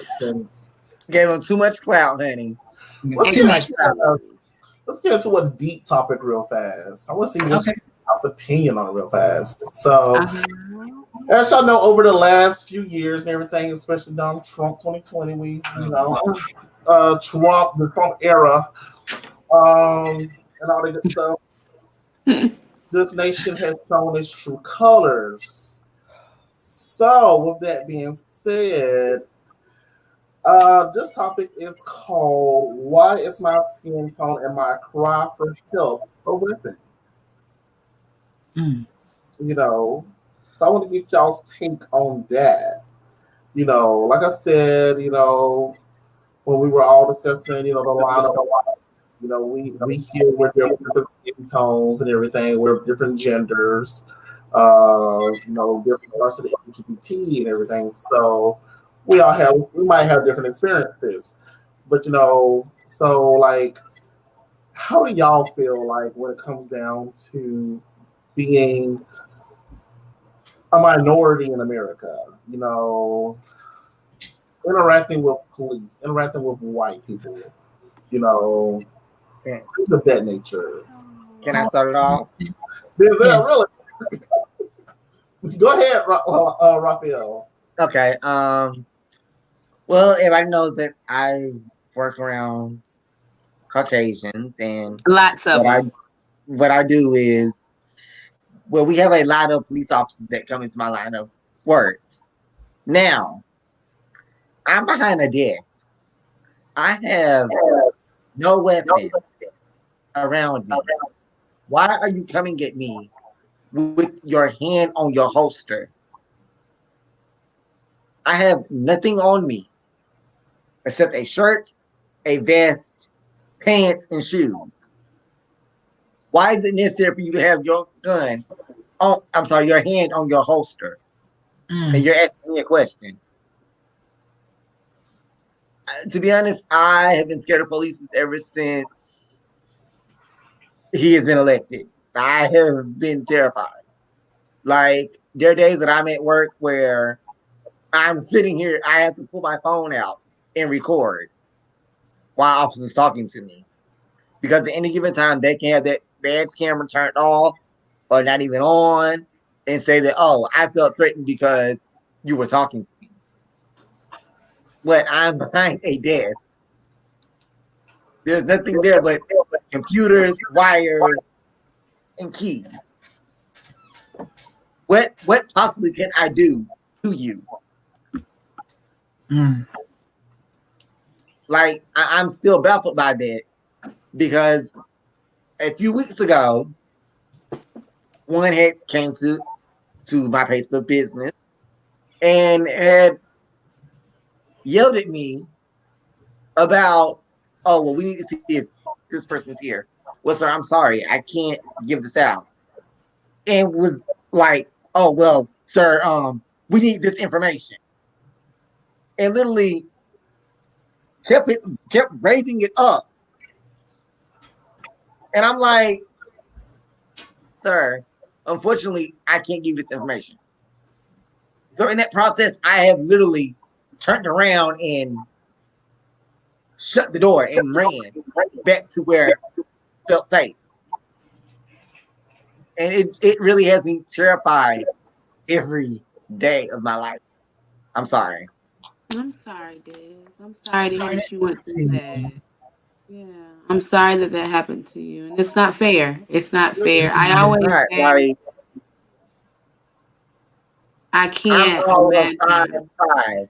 How can someone who's 5'5" intimidate someone that is 6-something?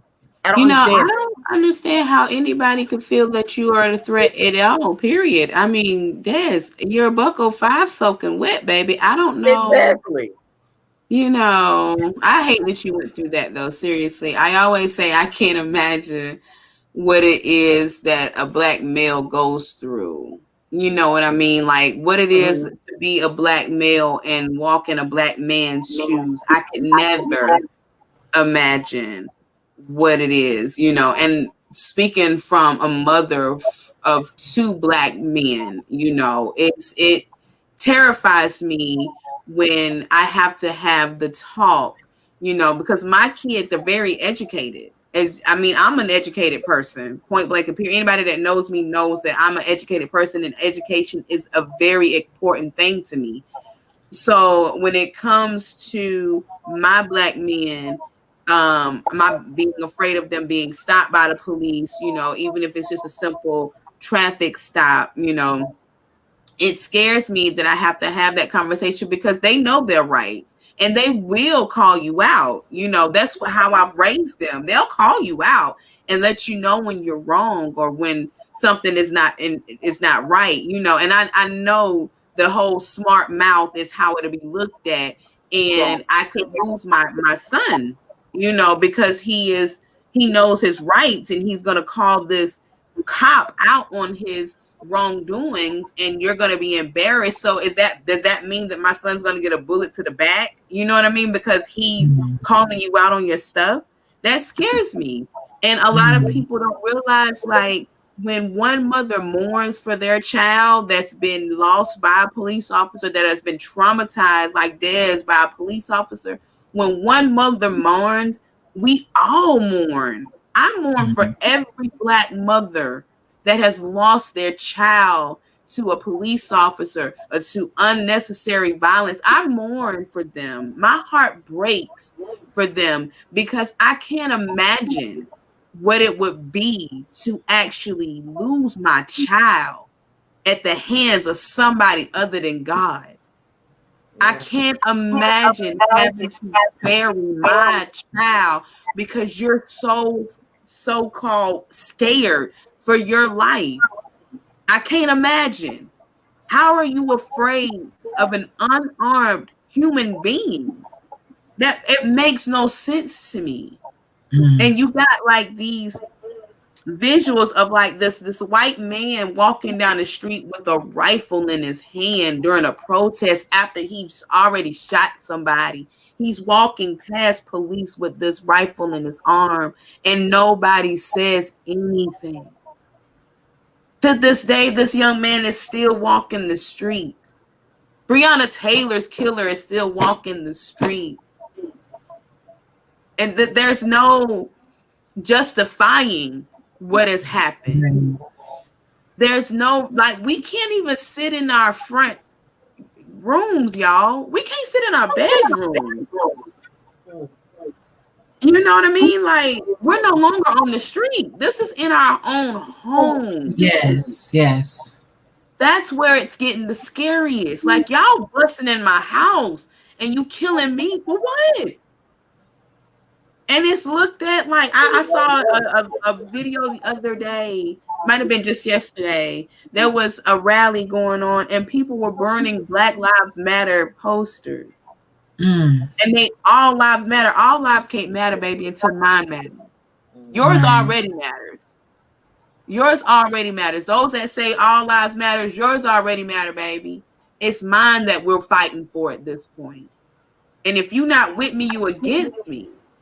You know what I mean? And it's scary. Even the very people that you know, it's people in your own circle that you talk to on a daily basis that you would never realize that cannot stand you. They're putting on a face. They don't like you. Right. They don't like who you are. The color. I said just the other day in tears, in utter tears, I can remember seeing Brown Skin Girl video for the very first time. And shout out to Beyonce for giving me that. I say to her, just like I've said to many other people, I wish a song like that would have come out a long time ago. Yes. I wish a song would have come out for me when I was that little girl trying to figure out why my skin was so dark and why nobody liked me. Why couldn't I have my natural hair out? You know what I mean? Lala, you know us growing up, me and my sister, those thick ponytails and the twists and all of that. Yes. Mama kept us right. But at the end of the day, why I can't wear my hair out? Why am I a threat to you? I'm probably the sweetest person you ever meet. But I'm a threat to you because of the color of my skin. Wow. You know? I'll never forget being in that classroom that day when that little girl cut my ponytail off. I'll never forget that. Tammy was mad. Do you hear me? I know she was upset.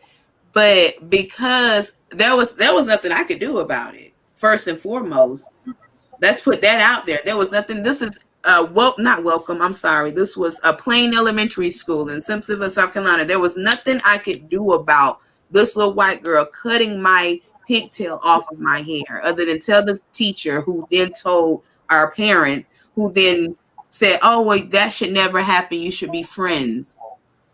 All the while, I'm walking around with a patch in my head missing.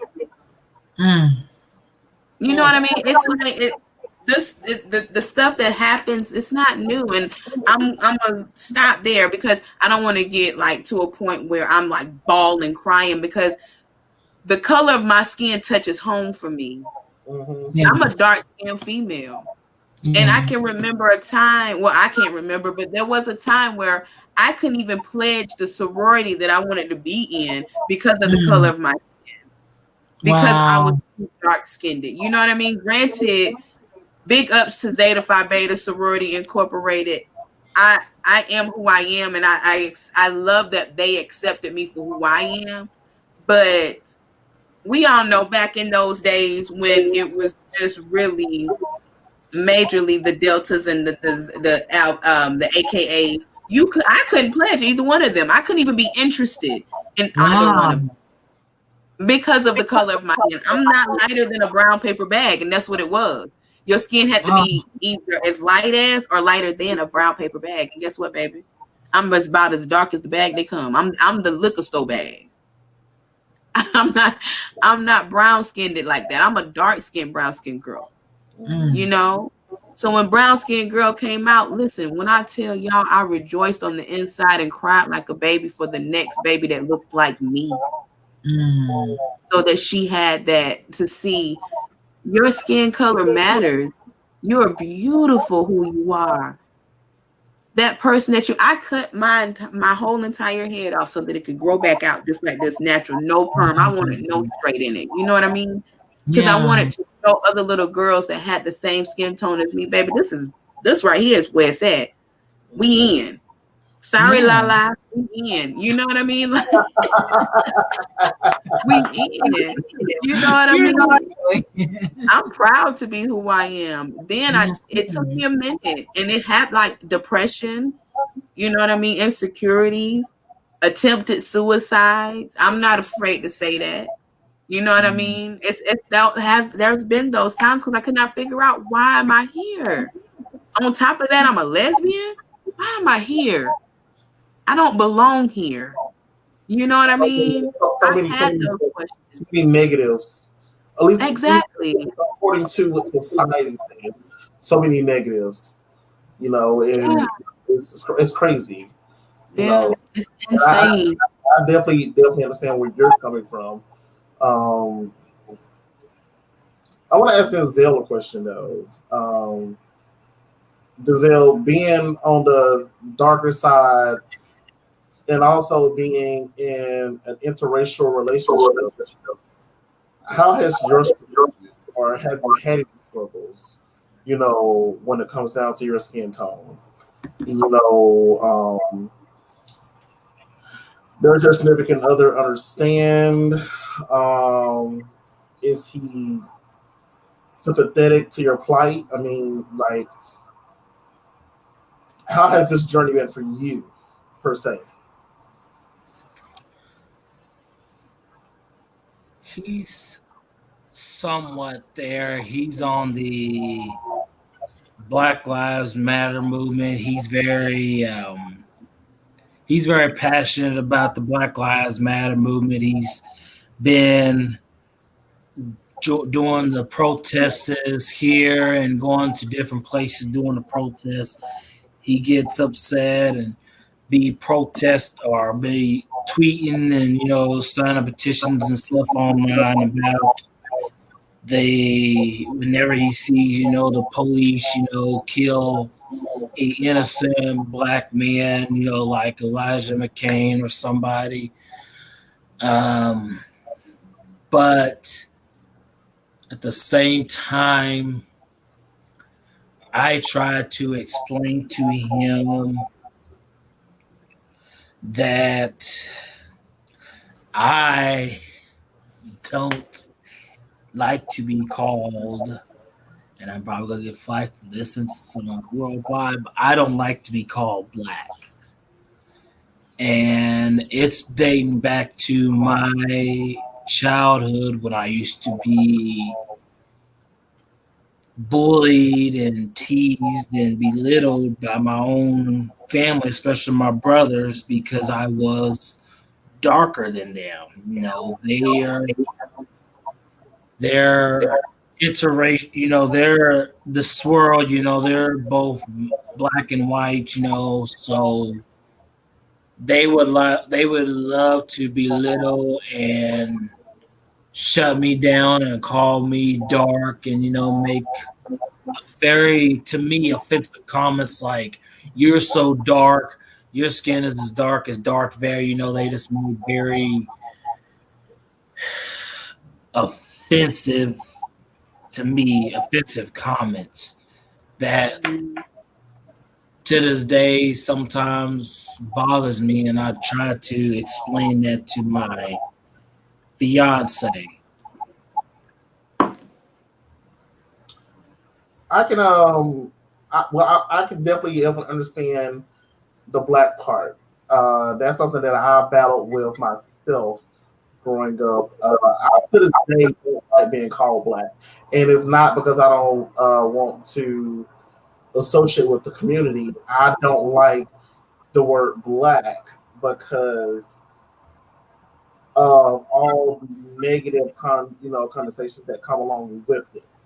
I prefer African American. And if anybody has ever done their ancestry, if anybody has ever done their, was it 23andMe, I prefer to go by what the results have come back as. So typically, I will identify as Nigerian. I will identify as Ivory Coastal, or any of those results. But I definitely understand. And I was having a conversation with today. Colorism within our own community is still a big thing. I don't know if the lighter side of our community, what their battles are and everything, but when you are on the darker side and everything, there are certain battles that just cannot be explained. They have to be experienced. I remember telling this white lady, I said, growing up as a black child, not all of us, but some of us, we were viewed as golden children. We were treated, like we were just great, grand, an extra piece of candy here, hey, how you doing? A hug in the morning. I want to miss you at the end of the day. I can't wait to see you tomorrow. Things of that nature. And then it was like you hit a certain height or certain weight limit, or you hit a certain age, and it was like something clicked with them, and it was like, oh no, you're now criminal. You're now this, you're now that. I don't want to be associated with you. You can walk down the street and you can see a white person, and automatically they cross the street, or they try to find the quickest route to get away from you, or they clench your purse, or they will take this elevator, or things of that nature.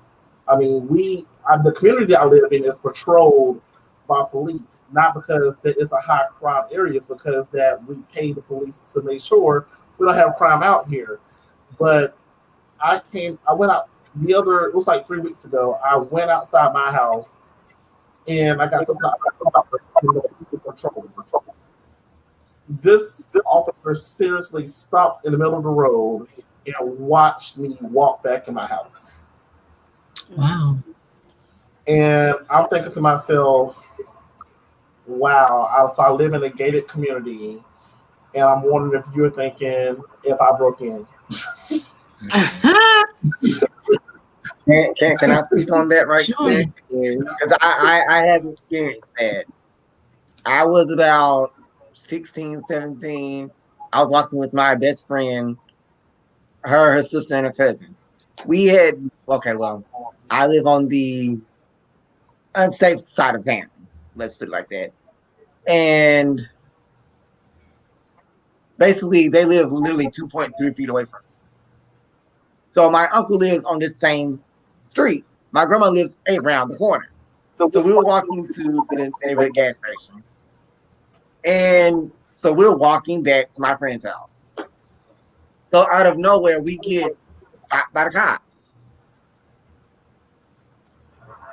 He goes to this whole little thing of license, da da da da. So we give it to him. He knows mine says a different address than where I was. He's like, oh, well, I never heard of this address. Okay, just because you never heard of the address doesn't anything. Exactly. Now, my uncle is literally right outside. And my uncle comes up and asks him, like, okay, why are you stopping my nephew? I just gave my nephew some money to go to the store, pick something up for me. And at the same time, this same officer has his hand on his gun. And this is before, I guess, any of this started with Breonna Taylor and all that. It like I don't know how to say it. It kind of stirred something in me to where, like, to be honest, I've never been scared of anything in my life. But that has still bothered me to this day. Yeah. Like I still see this officer riding around Greenville to this day, patrolling my neighborhood. It's sad. He has actually stopped me in front of my house, going to the mailbox, and it's asked me, "What are you doing?" See, I've experienced that, you know, and I've actually see.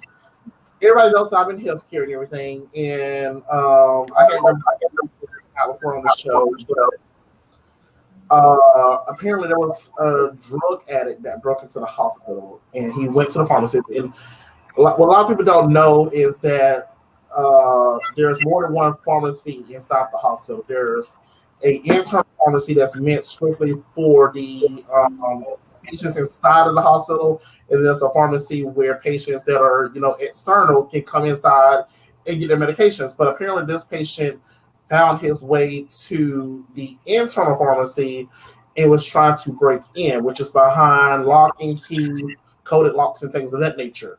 So I was on this floor where the pharmacy is, and one of the pharmacy techs saw me and called security. Myself and a janitor were walking together and talking, and when security came up on the floor, they ran straight past me because they knew me. So they went to the pharmacy, and they was like, "What's going on? Where's the person that you're talking about?" And, you know, it was a white lady. She stuck her head out the door, and she said, "Him. I don't know who he is. Who is this? Who is that?" And everybody's looking around like, I mean, he works at the hospital. You know, he works with the hospital. And my thing was like, ma'am, if you had a question, you could have talked to the speaker and said, "Do you have business here?" You know, you could have asked me, you know, what did I need instead of calling security on me. And then come to find out, the person that tried to break into this pharmacist was a white person. Yeah. So I'm just looking at security. I was like, you've taken a white person who tried to break into your part of the hospital and have put it off onto me, and I actually have business here, and I'm doing my job. I'm being paid to be here. Nobody no harm. If anything, I'm actually trying to help save a life. And now I'm the one who's being judged by just my skin tone. Yeah. But the white guy is the one who tried to commit harm. It's sad. They'll never be judged by their skin tone. You know? They'll never be judged by the color of their skin. You know? And it's like they'll never be able to understand where we are coming from. Never. And anybody that can say, "I get you, I understand what," no, you don't. You can never, ever, until you are pulled over and your heart is racing out your chest because of how somebody's walking up on your car, or you have no idea if this is going to be the last time that you're going to be able to say anything to somebody. You'll never understand what I feel. I feel this is one of the things, and it's happened to me. Until the rest of the world gets to a point of, if you just see white, if you just see a police officer and it's not meant for you. Right. And you still lose your heart is still racing. Man. Your head starts hurting. Your body becomes heavy. Yeah. You can barely breathe. Until you feel that, you will never. You never. You know, I came home one night. I told my mother. I said, now there's an entire brick wall and fence blocking me from these police officers on the highway. I said, I seen them pull this. I said, I saw they had this person pulled over. I drove past. I said, but when my mirror caught the blue lights, my heart dropped. Yeah. I said, is this that quick instance? I forgot they had someone else pulled over. I thought it was for me in that quick instance. I said, so until the world understands how that is, you will never understand. Forget a mile. You will never understand how it is to walk an inch in my shoes. Yeah. You will never understand how it is to be at work and doing a legit job and have somebody stare you down and think that you're causing more harm than actually helping to promote good. Yeah. I mean, exactly. Until you get to that point of having to work 10 times as hard just to be on the same playing field as your counterparts, you will never understand how I feel. And even then, they still make you and treat you less than. Listen, I mean, this like to me, it's like I don't want to go too deep because you balling because it's hard to talk about certain things and not have that emotion. Yeah. I mean, it really it hits home. It hits home. Like I said, I'm a mother of 2 Black men. It hits home, And if one of them is not home, but you hear something on the radio, you hear something on the news that some Black child is found dead somewhere, you immediately think the word. Like, answer the phone. Yes. Don't answer the phone. I'm losing my mind. You know what I mean? That's my mom. That is my mom. That is so like crazy. It's real. It's tough. It's tough. I know my brother works third shift, so if I'm out at night or something riding around, I know in my mind, I know in my heart that he's supposed to be at work. But you also know your family. You know that your family, they might tell a little lie so they got to go to work, and they might, so. If my mother don't answer the phone, if my sisters, my cousins don't answer the phone, something like that, and I see a car pulled over, automatically, when this person did not answer the phone, they did not respond to my text message, and I see a cop pulling somebody over, in my mind, I'm like, oh, I hope that ain't them. I hope that's not them. Like I said, I listen to police scanners, and if I hear keywords, I'm like, Lord, don't let that be my brother, because one day, this is like 10 years ago, and this one I still want to be a police officer. I no longer want to be a police officer, but I heard a description come across, and it resembled my brother. It wasn't a description as far as how he looked. It was a description for something that he would wear, like a t-shirt and basketball shorts, and they had the color basketball shorts that I knew he owned.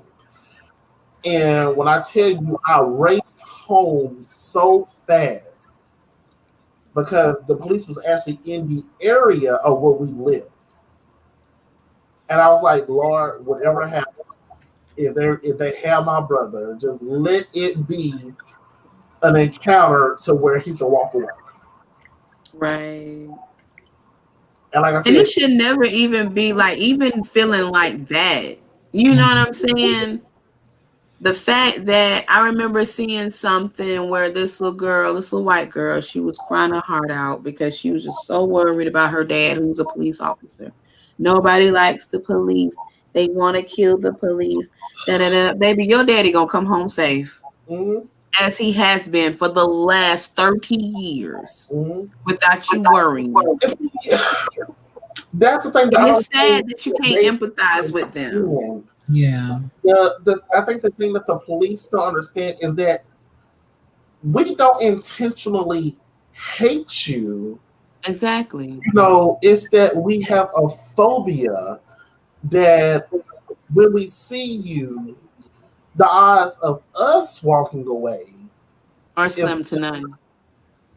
It's not that we want to do harm to you, is that we're scared that you're going to do harm to us. Right. It's that old saying, they're more afraid of you than they are. You know what I'm saying? Mm-hmm. Your mom used to say the dog is more afraid of you than you are of it. You know what I'm saying? That's how it is with us. We're more afraid of you than you are of us. Little do you know. Mm-hmm. Yeah. And it shouldn't be that way. You're supposed to be here to protect me, to serve and protect. And I don't feel protected. I don't. Not at all. If anything, I feel criminalized. Just by exactly. I mean, I walk into a store knowing that I have $1,000 to spend, and I come out with a big screen TV and some socks. Now I'm walking out, receipt in hand, because I don't want nobody to think that I stole. Yeah, right. Right. I don't want nobody to think that I stole this 60-inch. Yeah, right. And that's the thing. I don't think that, like I said, I don't think that people understand. Yeah, exactly. One of my other good friends, I said, now, the Black community, the Latin community, I said, we can go ahead and do it. I said, but now, the Asian community, even though they're minorities, I said, they treat themselves as though they're closer to the white community. They're minorities, and they're shunned at times, but they would rather stand with the white community before they stand with the minorities. Mm-hmm. And this is the truth. I mean, you walk into an Asian owned store, and they will look at you just like a white person. Exactly. And you're paying them. Yeah. So it's I'm always upfront about my intentions. If I don't like what you're doing, I'm going to let you know that I don't like what you're doing.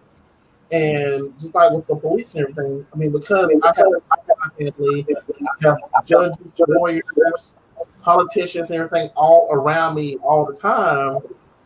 Typically, that's how I conduct myself. So no matter what a police officer feels or thinks they're going to get away with, I typically try to think like I know my rights, because which I do. But then I always have to take that step back and like, oh, even though I know my rights, they don't like it. Yeah, they don't. They don't like it. And the biggest question that they love to throw out is, are you a lawyer? That doesn't matter. Right. You must be a lawyer or something. And the things like that I dislike about police officers is them thinking that they're medically trained. Getting away with the whole fear for my life, because I start trembling when you show up. Now I must be hiding something. Yeah. Things that I feel like police officers should not have, the rights to use this against me. If you catch a child red-handed, still about their curfew, yeah, they was doing something wrong, but did they really just do something that was just, oh my God, bad? But they're going to be scared because mama just caught me staying up 10 minutes too late. Did I break the law?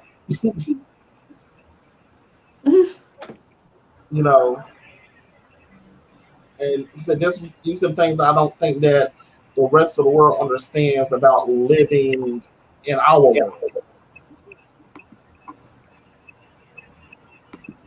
That's wild. Denzel, you raised your hand. Huh? You raised your hand just now? No, but I would like to say that I agree with what Marquise was saying, because you do have that phobia. You do have to think about that extra step all the time as a black person, whether you're male or female.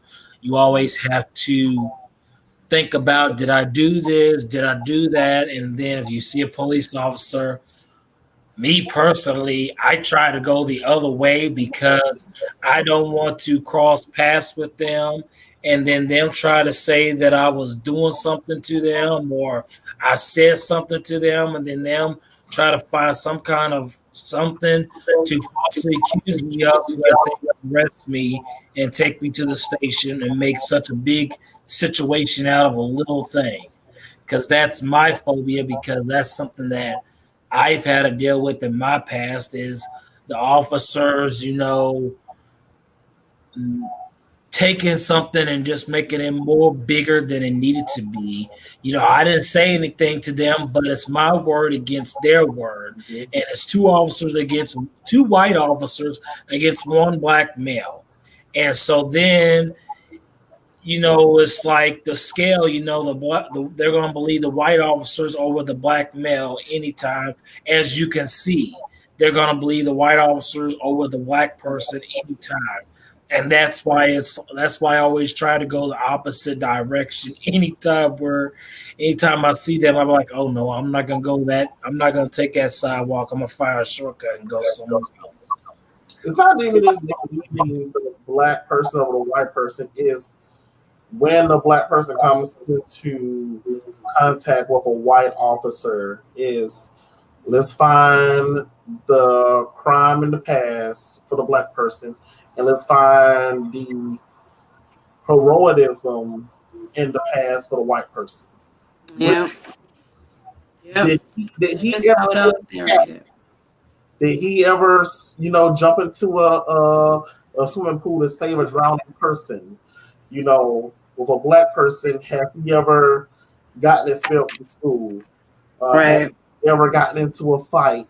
Have they ever, disrespected their parents? It's always, let's find the criminal in their past, and with the white person, let's find what have they done. What have they done right? Not what have they done wrong, but what have they done? That's the thing. You have, but it's not an even playing field. Like, the only time you hear about both sides of the stories is when you actually have good journalism. When you have somebody who's actually trying to give an unbiased opinion. Mm-hmm. Mike Brown was one of the biggest ones. That was near me. Yeah, I mean that was one of the biggest ones. I mean, hands up, don't shoot. Hands up, don't shoot. I mean, and all of a sudden he brought the a horrible student. So you take somebody who looks similar to him and you're putting him in, their shoes. I mean, so I'm saying there's always in my life. So it's crazy. And then Tamir Rice, Sandra. Is this? I don't. Sandra Bland. Sandra Bland, yeah. I mean, all these cases and everything. Like Andrew Castillo. Let's find what they've done wrong in their past, and not what they've done right. Like they could have just came back from serving at a soup kitchen, but child, that ain't got nothing to do with 7 years ago when they just got off probation. Yeah. Yes, Denzel. Well, and to piggyback off of what Marquise said, just as soon as George Floyd was killed, not only did they find a porn of him online and make a big deal about that, but then they want to also so many times make references to how many times he's been arrested and been in prison for this charge and that charge. Like, I just get so tired of them the media trying to okay the officers killing these black people.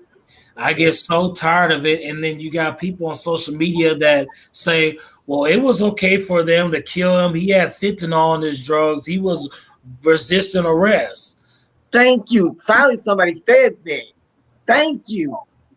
That has really pissed. Sorry. That. Don't say sorry. Don't apologize for your feelings. It grinds my motherfucking gears. Like, it has nothing to do with the person. We're talking about the person that is laying here without their life, without their spirit. Right. This person has lost, the family has lost their father, child, son. That shit has nothing to do with this. We are on this person's life. Thank you for speaking on it. I'm sorry. Okay. But that irritates me to live in hell. You're fine. I can't stand that shit. I have people I work with that still brings that up. And I'm like, I'm sorry. That has nothing. We're talking about two separate things. Yeah. We are talking about a person that has lost their life. You don't get that. I'm sorry. You're not my skin color. You don't fucking get it. You don't get it. I'm sorry. That went deep. Don't be sorry. Hey, don't be sorry for don't apologize for your feelings. Your feelings are valid.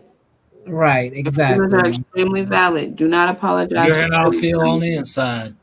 Yeah. Exactly. How do you feel about it? Huh? How do you feel about the whole situation? I mean, I agree with what you all said. Like, I mean, I have nothing to say because y'all pretty much said everything. Like, real talk. Like, real talk. It's sad. It is sad. But I don't want to go. I don't want to go. Like, have you experienced anything? You say, have I experienced anything? I know you lived here. You lived in Baltimore, but but being on the lighter side, have you experienced anything? Have you heard anything? I thought even if somebody to say something that passed, or try to downplay something. I even say that you are not black enough. I've heard that before, that I wasn't black enough. I remember hearing that about you before, which is why I brought it up. But go ahead. I have been told I wasn't black enough, by certain people. People that I thought they were my friends, things of that nature. But it hurts. Yeah, that hurts. And at the same time, being of the LGBTQ community, there's another aspect to that. Not being black enough, and then on top of that, I'm in the early stages of trans and all that stuff, being transgender and everything, and it's not easy. But at the same time, I still get picked on, even to this day. So people may say that I'm not black enough, or people may say, "Oh, but you're African American, but you're, of the LGBTQ community." No.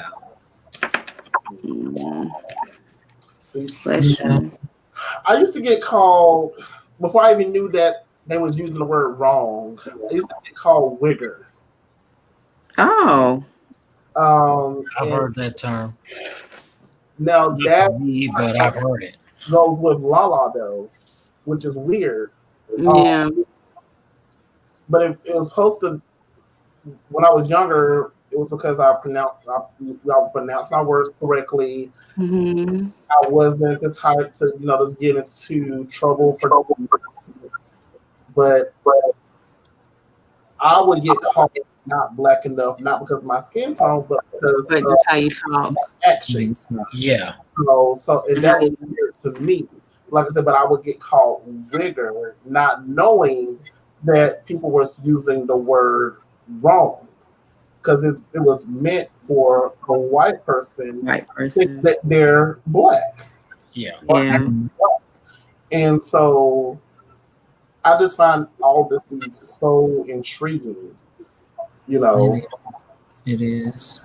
I've been told that I talk and act like a white person. Yeah. I mean, I don't even know what that means. I'm just me, but I just let it go in one ear and out the other. That is the thing.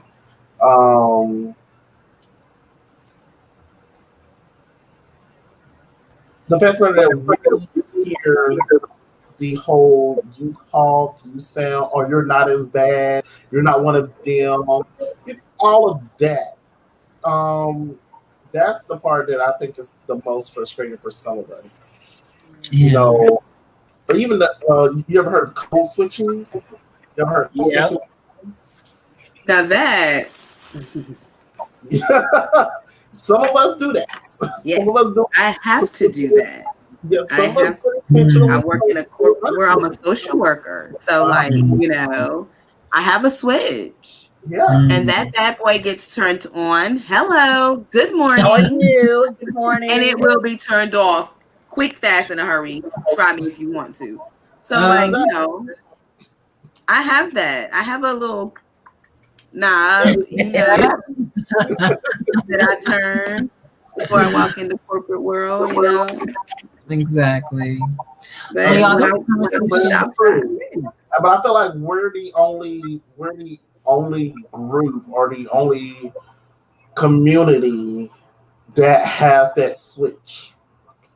You know. Yeah, could be. The other communities, they mimic. They do things on purpose. Yeah. Especially the white community, you know, where they decide to take certain styles, they decide to take certain words. Like I was watching a documentary, and you know how we're told that we mispronounce words, or when we was like back in the day when they were saying that "ain't" is not a word. Oh yeah. According to certain studies, we've always said the words correctly.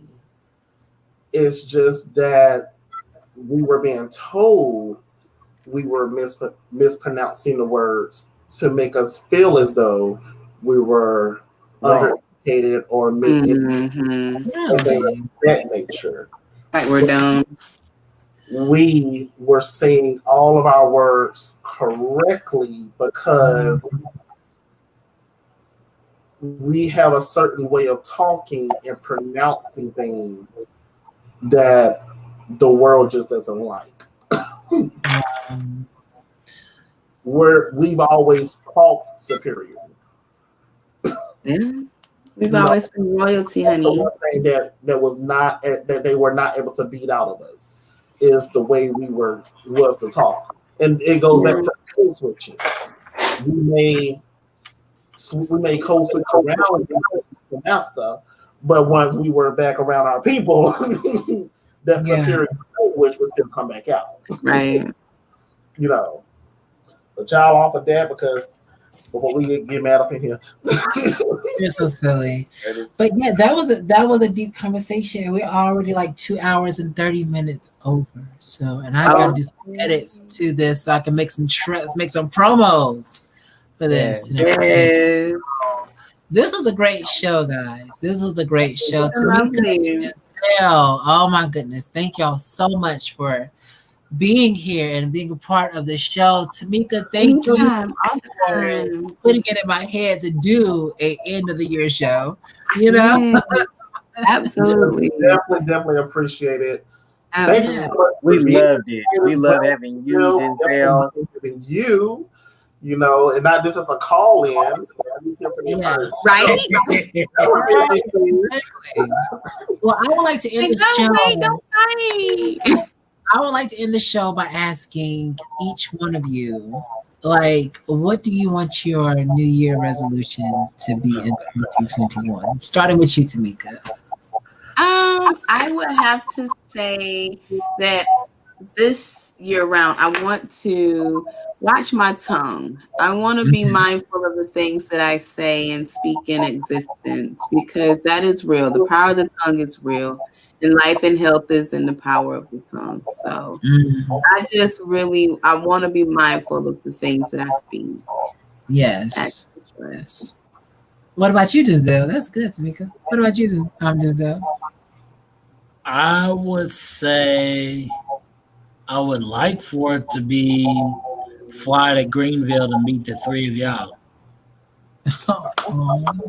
Might you make that? We can make it happen. Yeah, well, we can't make it happen, but you can. You can I mean, tickets are quite inexpensive. right now. I would agree they are. I just okay, you guys now. Des. For me, I will say this year, I want to be more sweet than I've ever been. Just be more compassionate and lose my fear of always thinking someone's out to get me. That's good. Not overthinking things. That's good. That's good. What about you, Marquise? Or Devontae, I should say. Devontae say. Okay. Yeah. This is not a resolution. This is a set in stone. One thing, and that is very much. There's two things. One, I'm going to get this body snatched. It already looks fine. And I am going to build my finances to a point to where they're overflowing. Amen to that. Not resolutions, they're set in stone. That's that power of the tongue. You better speak it in existence. Yes, absolutely. I've told several people I'm trying to get to a point in my life where I can slide that card and not pray. I know that's right. You don't even have to check the account. Just slide it, child. You gotta pray before you slide it. And then pray and sit in the car and wait on the car to fill up. I don't want to think about it. I don't want to check my balance before I walk in, and I don't want to pray before I slide it. Oh my goodness. And keep it moving. What about you, Lala? What's your New Year's resolution? To continue transitioning, because I have stopped along the way. Due to people being in my head and all that stuff, and people telling me this, people telling me that.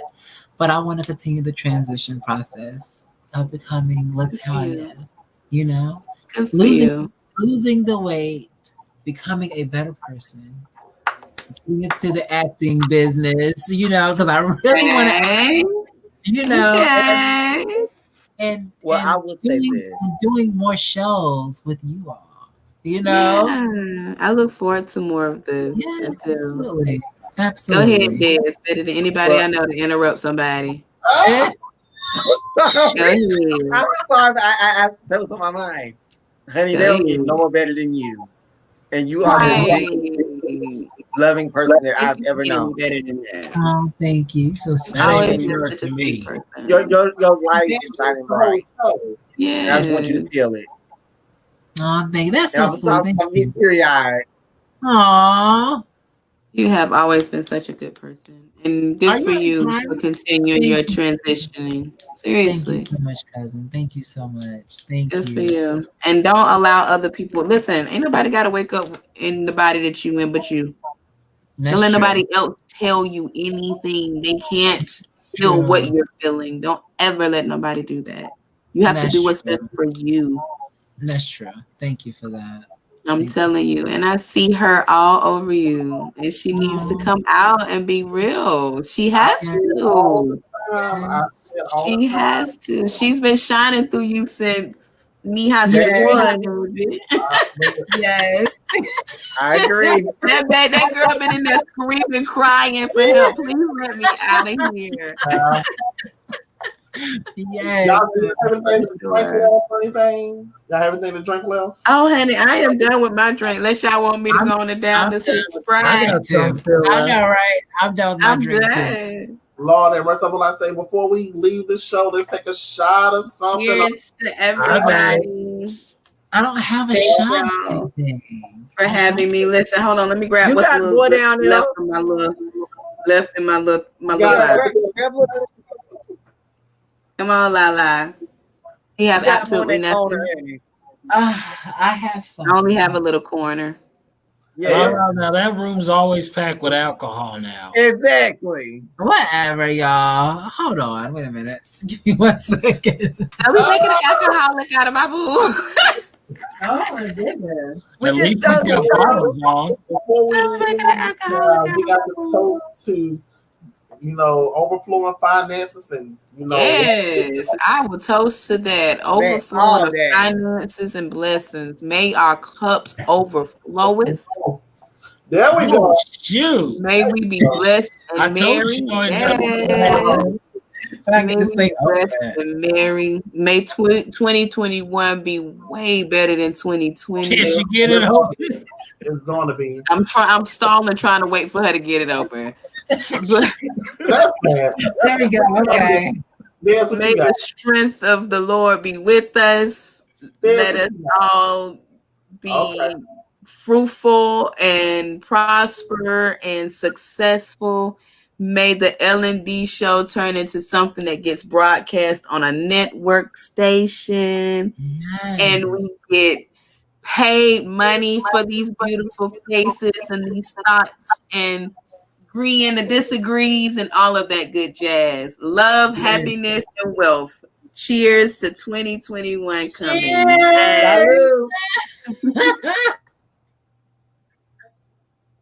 Oh, Lord Jesus. You don't realize how strong something is till you start drinking it by itself. Exactly. Yes. Oh. Hey. The man come out of me.